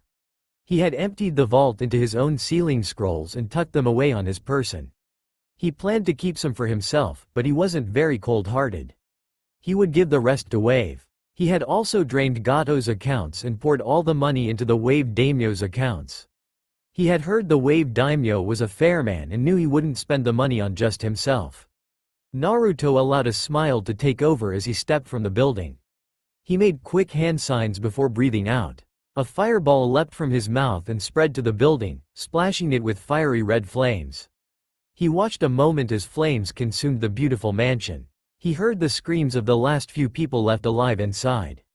He gave a twisted smirk. He knew when he had killed the thugs that a few had hidden inside in various places. He had let them hide. They must regret it now. Kimimaro had sent him a message with the jackal. It had brought the scroll full of weapons and valuables from the smaller bases Kimimaro had destroyed. It also told Naruto the bone user would meet him back at Tezuna's. Naruto didn't plan to return of a while yet though. He found he liked the solitude of walking through the land of waves. At the moment he found himself relaxing in a natural hot spring he had found in the middle of the forest. He sighed slightly as he sunk into the hot water, eye half closed as he gazed up at the darkening sky. It was quite late, but Naruto enjoyed the evening. His clothes and weapons were carefully set at the base of a tree a few feet away. Naruto only wore his eye patch. He didn't like to take it off. It was almost a part of him and he felt exposed without it. Without it his eye was exposed, reminding him of the cruelty of his village. Sometimes he stared at the scared eye and felt like it was mocking him. He had lost an eye to his own village and their stupidity. Naruto dismissed the thoughts and instead closed his eyes, leaning into the rock and focusing on a spot a few feet behind him. "Can I help you, Zabuza?" The man behind him just snorted. Naruto opened his one eye, twisting slightly to look over his shoulder at the man. Zabuza was wearing his regular outfit, a few bandages added to it. He was leaning on his sword. Naruto could tell that most of wounds were healed by how little blood he smelt. His partner must have medic skills. Naruto thought. The man was still slightly low on chakra, though he still had recovered quite a bit. "What's your name, Gaki?" the man asked. "Uzumaki Naruto." The man watched him a moment as if trying to figure him out. "Why did Kakashi fear you?" "Fear me? No. He was wary of me, but I doubt he was much afraid of me. He thinks I'm little better than a genin, nothing to fear there." Naruto smirked. Zabuza just watched. Haku reported to me that 4 of Gato's bases are gone. Have anything to do with that? Naruto just stayed silent, turning back to look at the sky. A moment later a splash notified him Zabuza had joined him in the water. Naruto turned his eye to Zabuza for brief confirmation. The man was sitting 5 feet away from him, his large sword near his head, within arm's reach. Naruto just idly swirled a claw-like fingernail through the warm water. He saw Zabuza's eyes flickered away from the tattooed arm to his hands. Nice claws, he grunted. Naruto gave a lazy smirk. Zabuza seemed to study him from his position in the water opposite of him. You're what, 16 Gaki? 15, Naruto remarked idly. You look older. Quite a few say that. There was a moment of silence. What happened to your eye? I doubt you lost it on a mission as your team seems green. Naruto hummed. My team is green. This is our first mission above D rank. And I lost my eye to 5 fools. The man raised a brow at the venom in Naruto's voice, then shrugged it off, looking off and also relaxing. Naruto didn't even bother to think it odd he was relaxing in a hot spring with the demon of Kiri. The calm atmosphere was interrupted by a yip though. Naruto and Zabuza looked to the trees to see a fox the size of a large dog and a snake as large as a full-grown man enter the clearing. Zabuza's hand immediately went to his sword as he stood in the water. Naruto raised a hand and beckoned the two forward. The fox slinked forwards, giving Zabuza a fox sneer. Did you find him? Him being Gato. He had sent a few of his animals around to look for Gato or watch for him entering wave again. The fox gave a sigh and shook his head, yipping at him. Ah, you just want to return to the forest. It gave a yip. Naruto nodded. Thank you for telling me. It vanished in a puff of smoke. They could return whenever, but it was nice when they told him so he didn't think they were still out and about. The snake just slid forwards and flickered its tongue across Naruto's cheek in a greeting. You are returning also. It gave a nod and also vanished in a plume of smoke. Naruto idly ran his fingers through his hair and sat a bit straight, stretching. You're the Beast Lord. Naruto looked up to Zabuza, who was watching him. You're one of the first to figure it out. The man snorted. I read the bingo book quite often. Naruto shifted at that and dived under the water. When he surfaced he found Zabuza watching him closely again, the man's dark eyes gliding over him. He gave the man saucy smirk as he stretched to his fullest, giving Zabuza a good view. Zabuza gave him a scowl. Then the dark man gave a predatory smirk. And why are you so relaxed around me? The man purred predatorily. And why are you? He gave a chuckle. You're a genin, a little stronger than a regular genin, but a genin nonetheless. And I'm a high jonin, one of the 7 swordsmen, a high A-class missing nin. Naruto gave a brief hum as he moved towards the man. As he got close enough he rested his hands against his chest. Oh, so does that make you in charge of the situation? He asked, smirking. The man gave a grin, grabbing his waist and standing up to tower over Naruto by a foot. I believe it does. He growled with a smirk. Naruto gave him a raised brow and the man gave a soft growl, leaning over to capture Naruto's lips in a kiss. Naruto allowed it, opening his mouth when prodded, allowing Zabuza to ravish his mouth. Naruto pushed the man down onto the natural rock bench in the water so he was sitting, and straddled his hips, pulling away from the kiss. Zabuza gave an irritated growl at the loss of the kiss. Naruto leaned over and gently kissed up Zabuza's jawline, his hands going to Zabuza's back where he ran his claws up. The man gave a groan, his fingers digging into Naruto's hips hard enough to bruise them. Naruto just smirked into the butterfly kisses, kissing down his neck to his shoulder. Then he was spun over to he was the one under Zabuza, back being pressed into the stone as Zabuza nipped at his lips, hard. He gave a soft moan. Still a virgin, Gaki? The man grunted as he bit Naruto's neck slightly. Yes, Naruto gasped. The man gave a maniacal grin. Not for long. Naruto woke to a choked gasp. He was immediately awake and tense at the unfamiliar voice and scent. He sat straight up, hand raised ready to attack with his claws. His one eye snapped open to stare into shocked chocolate brown ones. Naruto slowly lowered his claws and looked to Zabuza, who had sat up at the same time Naruto himself had, hand reaching for his sword. Zabuza gave a disgruntled noise and ruffled his dark brown hair, hunching over slightly. The teen across from them blushed, eyes still wide. Ah, sorry Zabuza-sama, I'll wait for you over there. He choked out, vanishing back into the trees. Naruto slipped from the blanket he was lying under. He had slipped the large blanket from one of his ceiling scrolls in his coat. He grabbed his clothes, pulling them on at a relaxed pace, stretching out the kinks as he did so. Zabuza followed suit, finishing before Naruto. He continued to watch him though as he sealed the blanket away. He gave Naruto a grin as Naruto winced slightly at the pain in his ass. Kyuubi hadn't healed that. Damn bastard, just giggled at him from his mind. I didn't think you'd be that good for a virgin. Zabuza grinned. Ah, so Gato's back. Zabuza heard and gave irritated sigh, shouldering his large blade. Naruto gave the bear a nod and it vanished in a plume of smoke. You're planning something, Gaki. Zabuza scowled. I'm Togaki? Naruto smirked. Zabuza gave a snort. Would you prefer Gangu, Toy? I do not care either way, and yes, I'm planning something. Naruto replied. Zabuza raised a brow. You're going to kill Gato. He stated, not questioned. Naruto gave a smirk. Naruto routed through his pockets to find an envelope. He tossed it to Zabuza. Zabuza snatched it from the air, raising a brow. That's what Gato was going to pay you. Now you don't have to come after us for killing your hirer, nor do you have to risk your lives fighting us. Smart, the man remarked. He was planning to betray you anyways. Zabuza's eyes sharpened on Naruto. Bastard, he hissed at no one in the clearing. Naruto just pushed his long blonde hair over his shoulder. He'd lost the braid last night, but luckily all the beads had stayed in. Zabuza finally gave an annoyed sigh and stalked up to him. He grabbed Naruto's hair and pulled his head back, roughly kissing him. When he pulled away, Naruto licked his lips and smirked. Bye Gangu, he said, leaping off in the Haku's direction. Naruto just gave a chuckle and summoned Akira. The tiger purred, happy to see him again. Come on Akira, I have to go find a river to have a bath in. Can't risk Kakashi smelling Zabuza on me and marking me as a traitor.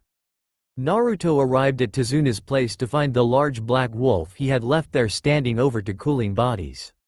You can eat them or drag them into the forest, Naruto idly remarked. The wolf gave him a grin and he entered the house to find Tsunami hugging Inari. You okay? Naruto asked curtly. She gave a nod and Naruto stepped back outside. He slid back onto Akira and they took off towards the bridge. As they arrived, they found Kakashi, Sakura, Sasuke, Kimimaro, the raven, and the large gray wolf standing in front of Tazuna and the unconscious workers, watching Zabuza and Haku warily. Said two weren't making any move, just watching calmly. Naruto was glad to smell that Zabuza had also washed off with soap well. Kakashi had good senses and it would be a problem if Kakashi smelled either of them on each other. As Naruto and Akira landed on the bridge, all eyes were drawn to them. They earned a large amount of disbelief, mostly at Akira's size and Naruto riding Akira. There were also glances at the spear he had summoned to his hand. He then threw said spear into the mist behind Kakashi and the group. A choking noise could be heard. Zabuza dismissed the mist to show Gato and a large number of thugs. One of the thugs was dead, Naruto's spear in his throat. Gato snarled at him and went to say something. Naruto and Akira just leapt at the group, not giving the man time to give any fancy speech or orders. It was a literal bloodbath. Naruto grinned the whole time as his claws and retrieved spear ripped through the thug army. Akira was also tearing his way through. Zabuza and Kimimaro had joined Naruto in the slaughter, but the others all hung back, the genin looking green, Kakashi watching with a slightly unsettled look, and Haku standing as ordered. A minute later, all that was left was a river of blood dripping into the ocean below and torn corpses. Naruto grinned as he gently pet Akira's large head. The white tiger, now dyed with red, purred and crunched the arm in his teeth. The tiger then lay down next to a corpse and started to tear the flesh off. Naruto left his flesh-eating tiger to munch on his snack. He briefly noticed Zabuza send him a cheeky wink as he and Haku vanished. Kakashi had slowly put his weapon away, not noticing the wink. Sakura had run to the edge of the bridge to throw up and even Sasuke looked ready to do so. Tazuna had no qualms about joining Sakura in throwing up. Naruto wiped the blood from his spear and resealed it before stealthily sealing Gato's head in a scroll. Good job Naruto, Kakashi said. Naruto gave him a nod, quickly hiding the bloodthirsty grin under a cool demeanor. Naruto sent Sasuke a glance. The boy was wincing and slightly green. A newly acquired Sharingan had memorized the whole slaughter.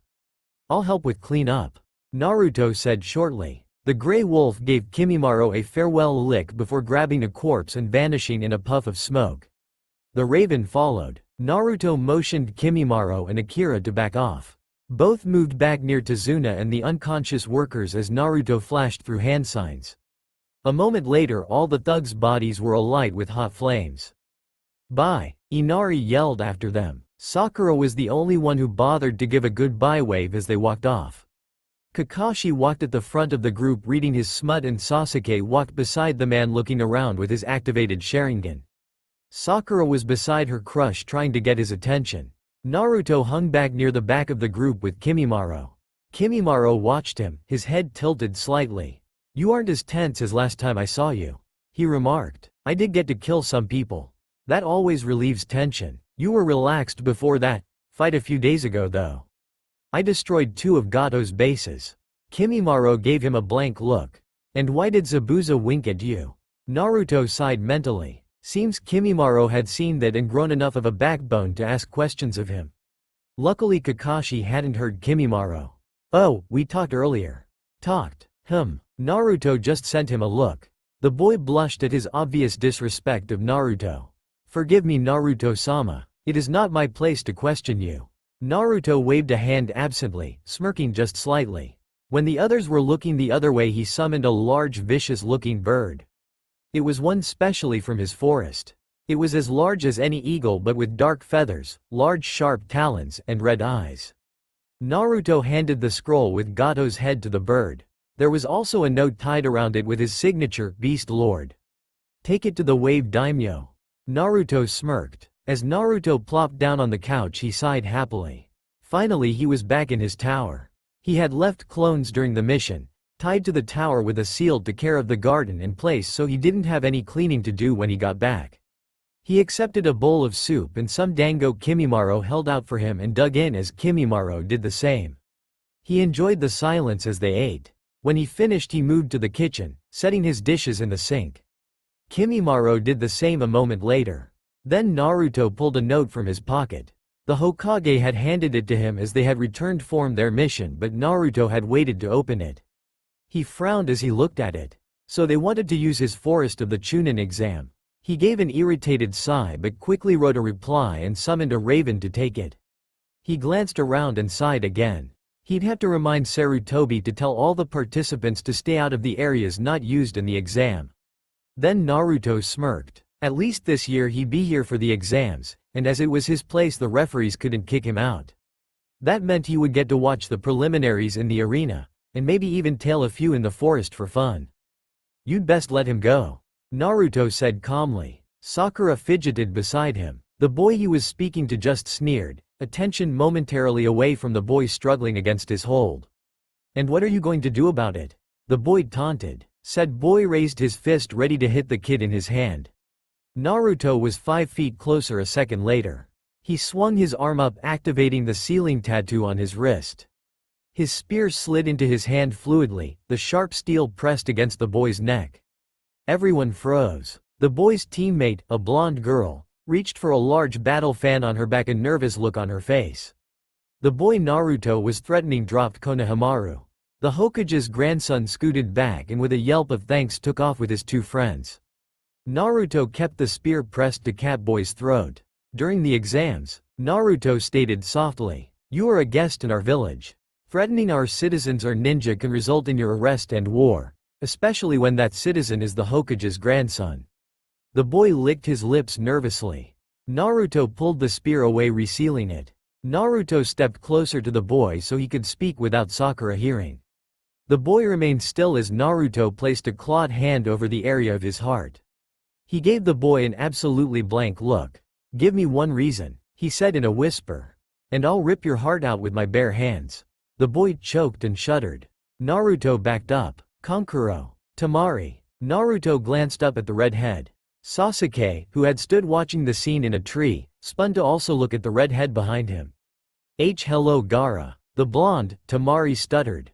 Gaara's eyes slid to meet Naruto's and Naruto allowed himself to lick his lips at the smell of blood coating the kid. Their eyes held a moment before the kid sand sunshined between his teammates. "What's your name?" he asked. Naruto just gave him a lazy look. "Naruto. Uzumaki Naruto. Sabaku no Gaara. I think we'll be great friends, Gaara." Naruto smirked lazily. The redhead narrowed his eyes but didn't say anything, which seemed to shock his teammates. Naruto gave an audible chuckle as he walked off. Naruto idly looked over his paper. Slowly a smirk formed, tugging at his lips. Chunin exam entrance papers. Sometimes Kakashi was great. He quickly went over a list of villages that would attend. Kumo was definitely not coming. After he had rescued Hayate and all the papers he stolen, they'd found out Kumo was going to join 2 other villages that were going to invade Konoha during the exam. With all the papers he'd gotten, the Sandaime had easily blackmailed them into staying in their own village. It had given them a heads up though. Naruto smirked as he thought of the upcoming battle. The day of the final round of the Chunin exam. Sun and Otto versus Konoha. It was going to be fun. He was a bit torn between fighting for the Sandaime and letting the 2 villages tear Konoha apart, but in the end he had chose the Hokage's side, which was Konoha's side also. He carefully tucked the papers away. He heard Sakura fire questions at Kakashi about the Chunin exam. This was the smartest student in their year? He shook his head absently and gave an absent wave before taking off down the street. He needed to get a few groceries before heading home. Naruto watched Sasuke arrogantly step up to the door with a smirk and point out the genjutsu. Couldn't the fool see it would weed out some of the weaker competition? He sighed in irritation but watched. A moment later Sasuke was off to fight with Rock Lee. 5 minutes later they were entering room 301 with Sasuke scowling about his wounded pride. As soon as they stepped into the room, Sasuke was assaulted by Ino as the rest of the rookie genin stepped forwards to greet them. Naruto slid into the shadows of the room to Hinata near the wall. "Hi Naruto." She smiled shyly. He nodded a greeting, looking her up and down. She wore the same black shorts, purple tank top, black trench coat, same braid. He gave her half a smile. Suddenly someone bumped into him. He turned to look at Ino, who was getting up from the floor glaring at Kiba, who had tripped her. The boy was staring at Naruto in surprise. Ino looked up at him and her eyes grew wide. Most of the others' rookie went silent. Naruto had been feared among the rookies ever since he had killed Mizuki. They always avoided him. Their immediate silencing drew some attention. Naruto just gave Ino a flat look. Sorry." She stuttered, stumbling away from him to hide behind Choji, who had even paused in eating his chips. "I'm sorry T2. Kiba quickly choked out, taking an extra step back. Naruto gave him a flat look, a small glare hidden behind the blank mask. The boy whimpered with his dog and backed up again. Some of the other genin were giving him second wary looks now. Naruto glared at the assembly of genin, releasing a wave of killer intent for a brief second. Everyone drew back, choking under the pressure. Just as quickly as it hit them, Naruto drew it back and returned to standing by Hinata. No one even dared sneak glances at him. Naruto idly drew symbols all over the back of his test paper. He didn't particularly care about cheating. He could cheat, he could finish the test on his own knowledge, or he could do neither. As he finished the last symbol, taking up the last of the space on his test, he leaned back in his chair. As there was only a minute until the time was up, Naruto reached over and plucked the paper beside him. The kid who he'd taken it from gave a yelp. "What the hell? Team 17 is out." Ibiki snapped, motioning to the yelling kids' team.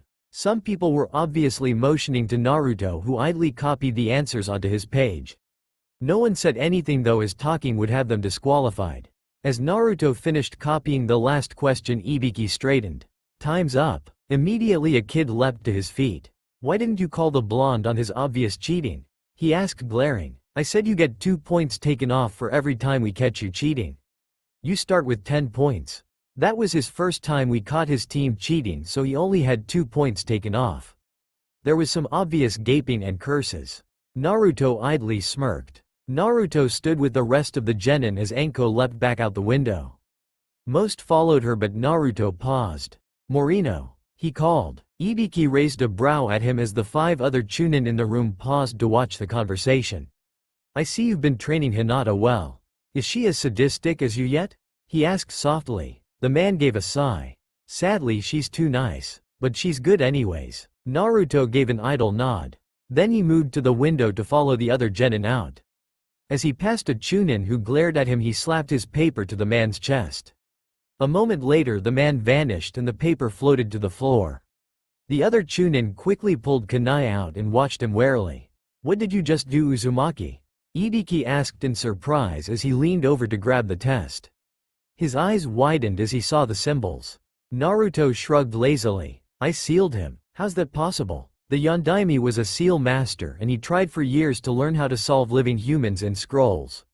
Ibiki asked with narrowed eyes. Naruto gave a slight twitch of his lips. "Just press the middle symbol to release him. He may a bit woozy on his way out. And tell him not to glare at people so often. Some could take it as insulting." Naruto strode to the window ready to leap out before he paused. "Oh, and please burn that when you're done. Don't want it getting out and about." A moment later he was after the group that had left. He knew Ibiki would listen. Naruto gazed around and quickly took notice of where they were. He turned to look at Sakura and Sasuke, who watched him warily. They had been wary around him since the slaughter on the bridge. "This way," he said, simply motioning in what to them seemed like a random direction. "How do you know?" Sakura asked, scowling. "Been here before." They didn't particularly want to ask why. "What about the scroll?" Sasuke asked. "My animals will get it." They quickly nodded agreement and followed him as he dashed through the trees. 5 minutes later Akira joined them, launching through the branches. He dropped a bloody heaven scroll into Naruto's hand. The two behind him swallowed, not wanting to know what had happened to the team with the scroll. Then Naruto dropped back beside the two who had stayed a few feet back from the tiger. In a motion to quick for her to see, Naruto had grabbed Sakura around the waist and leapt forwards, dropping her on Akira's back. She gave a yelp of shock as she gripped the fur in surprise. Naruto glanced to Sasuke. "Get on. This is faster." Sasuke saw no reason to disagree and threw himself onto the back of the tiger, grabbing on with his legs. Naruto jumped on behind the other two and Akira took off even faster, the three not hindering his speed at all. As they entered the tower, Naruto looked directly at a camera and smirked lazily. The other two didn't notice as they gazed around the room. Sakura started to decipher the useless words on the large painting and Naruto ignored her. He just opened both scrolls behind their backs, startling them when a burst of smoke brought Iruka. The man stood gaping at them for a few moments, working his jaw in disbelief before he shakily congratulated them and told them where they could stay and where not to go. It didn't really matter as Naruto had decided to set up some security seals the night before, making sure all the areas he didn't want people in couldn't be entered. Naruto watched Iruka leave and Sakura and Sasuke walk off to explore. When they were gone, he idly slipped into the staff room. It had a few couches, a table, the TVs to the video cameras, and such. Inside sat some of the Jonin instructors waiting for their teams. Most would leave before the day was out and return in 5 days. Kotetsu and Izumo sat near the TVs monitoring the few cameras. As Naruto stepped in, everyone fell silent and stared at him. What are you doing in here, kid?" Asuma asked. Naruto gave him a blank look and walked through the room to a door to a set of stairs. He pressed his thumb against a seal and it unlocked the door. People gave him looks of disbelief as he vanished through the door and up the stairs, locking the door behind. So only certain people knew he owned the place. Interesting. Naruto immediately knew when the Sand siblings entered the building. His gate seals would tell him when anyone entered. He had known they would finish quickly. An hour was a bit earlier than he expected though. As he felt them enter, he idly smiled and turned to Kimimaro, who was about to head outside. "I think I'll cook dinner tonight." As it started to get late, Naruto slipped out of the kitchen and back to the first floor to find Sakura and Sasuke. As he entered the area, he spotted Gaara's siblings talking quietly together. He walked right up behind and waited. They didn't seem to notice him. He cleared his throat and they spun to see him, hands going for their weapons. They didn't relax as they recognized him. "Where's Gaara?" he asked, looking around. Gaara appeared in a swirl of sand.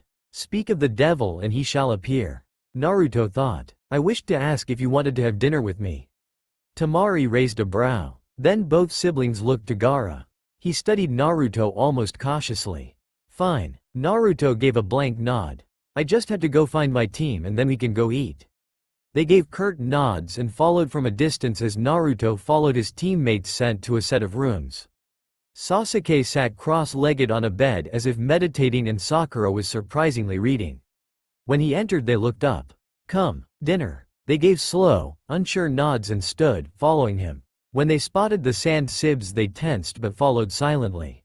Naruto stayed silent as they walked back towards the staff room. As they reached it Sakura scowled at him. There was a sign on the door that plainly said, "Do not enter." Naruto raised a brow at her and she stayed silent. He stepped into the room waving absently to Kotetsu and Izumo who gave him wide grins. "Did you want anything to eat?" he asked them pausing. "Sure, just send it down." Kotetsu grinned. Naruto just headed for the door opposite of the room and pressed his finger to the seal. The door opened and he motioned the others up the stairs. They filed past him and he followed, shutting the door. As they reached the top of the stairs and stepped into the comfortable living room they all blinked in surprise, except Gaara. "So this is why the other levels of the tower are of limits? They're used?" Temari asked to no one in particular. Naruto just led them to the kitchen. They gazed around and he motioned to the already set table. "Please, make yourself at home." They slowly sat. Gaara sat at one end with his siblings to his left. Sakura and Sasuke sat on the opposite side 3 seats farther down. Naruto idly hummed as he moved to the stove and pulled some pots off. He quickly and easily carried the pots and bowls of food to the table and set them down. As he set the last one down he gave a lazy smirk. "Dig in." The sand sibs watched their brother before they started to eat. There was a thick silence, but everyone seemed to enjoy the food. Until Kimimaro arrived that was. The bone user had slipped in the window and immediately a fan, a mummified package, and a spear of sand were aimed at him. He calmly looked at them and the 3 sand sibs slowly lowered their weapons. "This is Kimimaro," Naruto introduced calmly. The bone user nodded to them and then turned back to Naruto bowing slightly.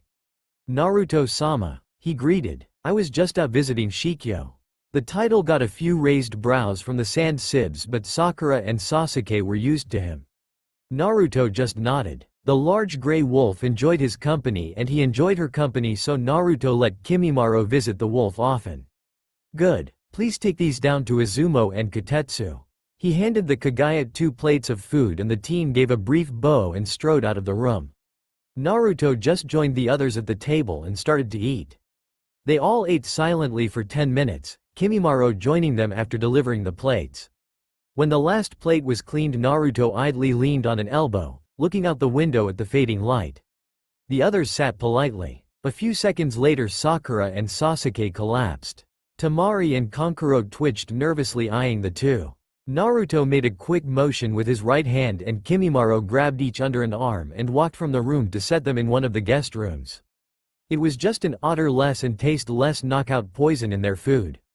It made the others tense, now knowing he could easily have slipped something in their food without their knowing. They weren't too worried though as Gaara would most likely have noticed.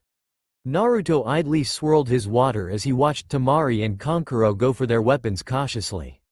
Then he taped the table with one clawed fingernail. A seal lit up beneath it and the two froze. Only their neck and above could move. "Let us go," Temari hissed at him. Naruto just gave a lazy blink. "In a minute. For now I need to talk with Gaara." Said person was just watching emotionlessly, his sand swirling around his feet and his arms crossed. Naruto looked him dead in the eye and forced all his bloodlust, hate, and cruelty into the one gaze. Gaara actually cringed back, sand swirling nervously. "Now Gaara, let us talk about the demon in your stomach." The 3 were shocked speechless. How do you know of that?" Kankuro choked out. "You don't think one Jinchuriki can't sense another?" Their eyes widened. Even Gaara looked surprised. "Kyuubi tells me you contain the bloodthirsty Shukaku." Gaara flinched under Naruto's gaze. "I can see by the rings around your eyes you're an insomniac. You also have the scent of blood coating you. Enough so that no matter how much you wash it will cover you." Gaara flinched again. "I'm guessing the seal on your gut is weak enough you cannot block Shukaku from your mind. Nor can you block him from taking over when you sleep." Gaara shuddered slightly and Naruto knew he was correct. He let a lazy smirk take over. As he drank the water in one go and gently set the cup down the noise ringing through the room. Kimimaro chose that moment to enter the room. "The sealing room is ready Naruto-sama." The two sand sieves swallowed. Sealing room? Tamari questioned, nervously licking her lips. Hi, Naruto spoke standing. He once again tapped the seal on the table and the two twitched drastically while regaining control. Naruto looked Gaara straight in the eye. Come. The boy licked his lips nervously, copying his sister's earlier gesture. Slowly he stood though. Why Uzumaki? He asked. Naruto tipped his head slightly. You understand human cruelty, loneliness, the dark abyss, no? Silence met his question, but the answer was clear. I am helping out a kindred soul. Naruto answered with a terrifyingly grim smirk. He reached forwards to brush his hand across Gaara's cheek and immediately a battle fan was blocking his path. You won't touch him. Tamari spat at him. Stand down, Tamari. Gaara whispered quietly, almost a whimper. She cringed away, lowering her eyes. Seems they were not used to anything but emotionless or bloodthirsty Gaara. Show them to two guest rooms, Kimimaro.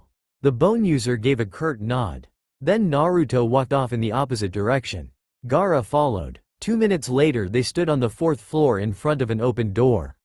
The room they stepped into was plain white with no windows and only the door.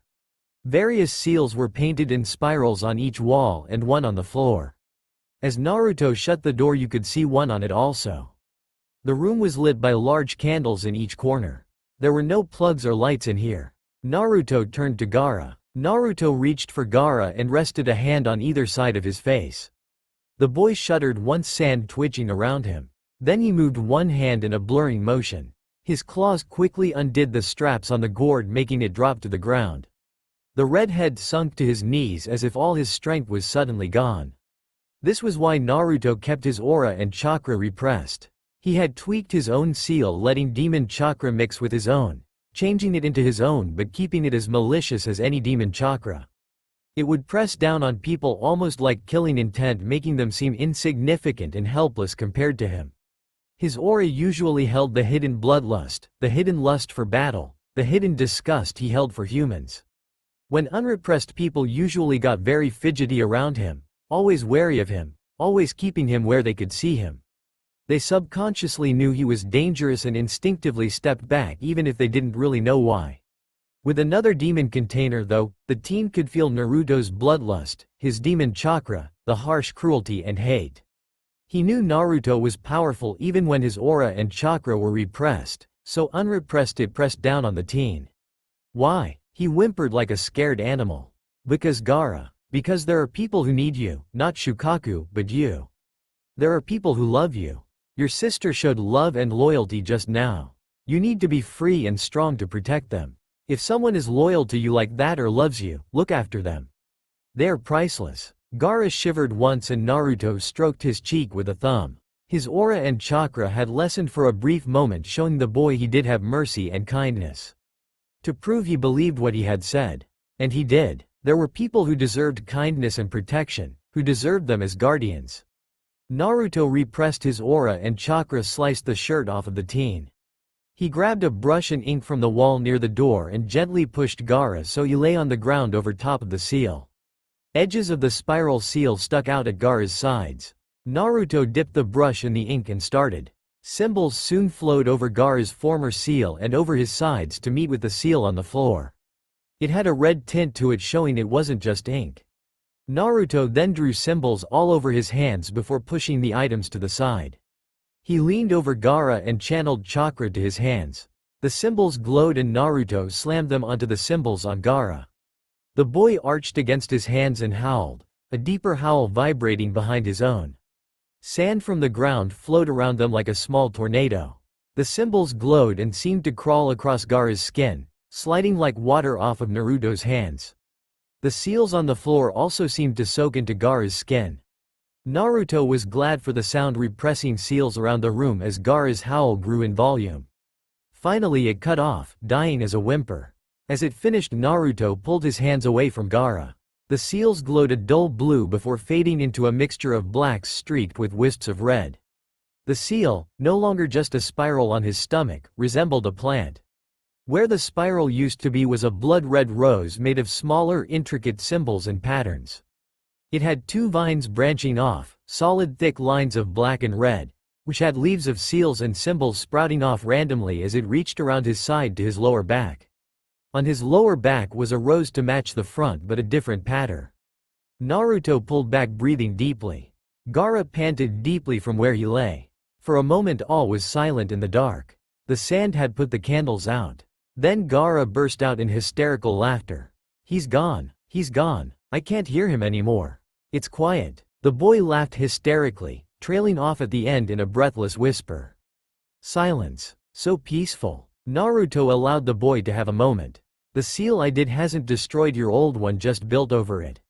My own is a bit more complicated, but as I used the old one as a base and was just working on one already there, I did not need a sacrifice.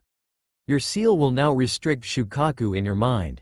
You can speak to him whenever you wish or tune him out. The seal also allows you to keep control of the sand and slowly siphon Shukaku's chakra, purifying it of some of the taint to use as your own. Essentially you are just as strong as before but will no longer lose control if you use its chakra, and you can seal his voice away. You can also sleep without being possessed. The boy gave a breathless sigh that sounded relieved to Naruto's ears. Naruto sat for a few moments in silence with Gaara just enjoying the peace.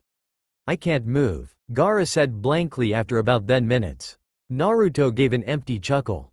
They both kept up the blank fronts, it seems. It was more comfortable this way. Of course, sealing takes energy from both. Naruto then made it to his feet. He grabbed the gourd and strapped it to his back, leaving the shirt. He moved to Gaara and picked the boy up bridal style. He moved to the door and stepped out into the hall. Naruto moved down the hall to his room, which was situated on the same floor, and gently set Gaara on his bed. The redhead gave another tired sigh. Naruto set the gourd in the corner and moved to Gaara, easily pulling his sandals off. He yanked the boy's pants off also, leaving him in his boxers. He felt Gaara shudder beneath his fingers and knew the boy wasn't used to being touched. The sand from the gourd twitched forward with his twitch. Why does the sand not automatically shield me like usual? Gaara breathed quietly. It still works automatically like before, but it did not and will not affect me because your sand is ingrained with your own chakra and demon chakra. The demon chakra recognizes my own demon chakra and knows I am the stronger one. It has a mind of its own mostly and knows it could not stop me. Gaara gave a nod in the dark room. Naruto just yawned and kicked off his own boots. He let his coat drop to the chair and pulled his shirt and shorts off, leaving him in his boxers. He pulled the blankets over Gaara, then rolled into the bed beside the redhead. He could feel the boy nervously shift beside him. He gave a brief chuckle. He scooted closer to the boy and wrapped his arms around him from behind, pressing his chest into Gaara's back. Afraid I'll do something? He breathed into Gaara's ear. It is my first time without my sand and the first time a human has touched me in 5 years, and that was not a pleasant experience. The boy shuddered. You should learn touch can be pleasurable then. Naruto smirked, placing a butterfly kiss on the boy's shoulder. The boy shuddered again. I shall not touch you if you don't wish it, he said simply. The silence told Naruto everything he needed to know. He pulled away from the intimate touch and just curled up next to the boy. After a moment Gaara shifted again. I do not know how to sleep. Naruto allowed a flicker of amusement to reach his face. Relax. Relax every muscle. Do not focus on meditation, just drift. Allow your mind to wander but concentrate on even breathing and the heaviness of your body. Naruto gave a lazy smirk as the boy evened his breathing but still looked tense. This might take a while. That's all for now. If you enjoyed, then please like, share and do comments.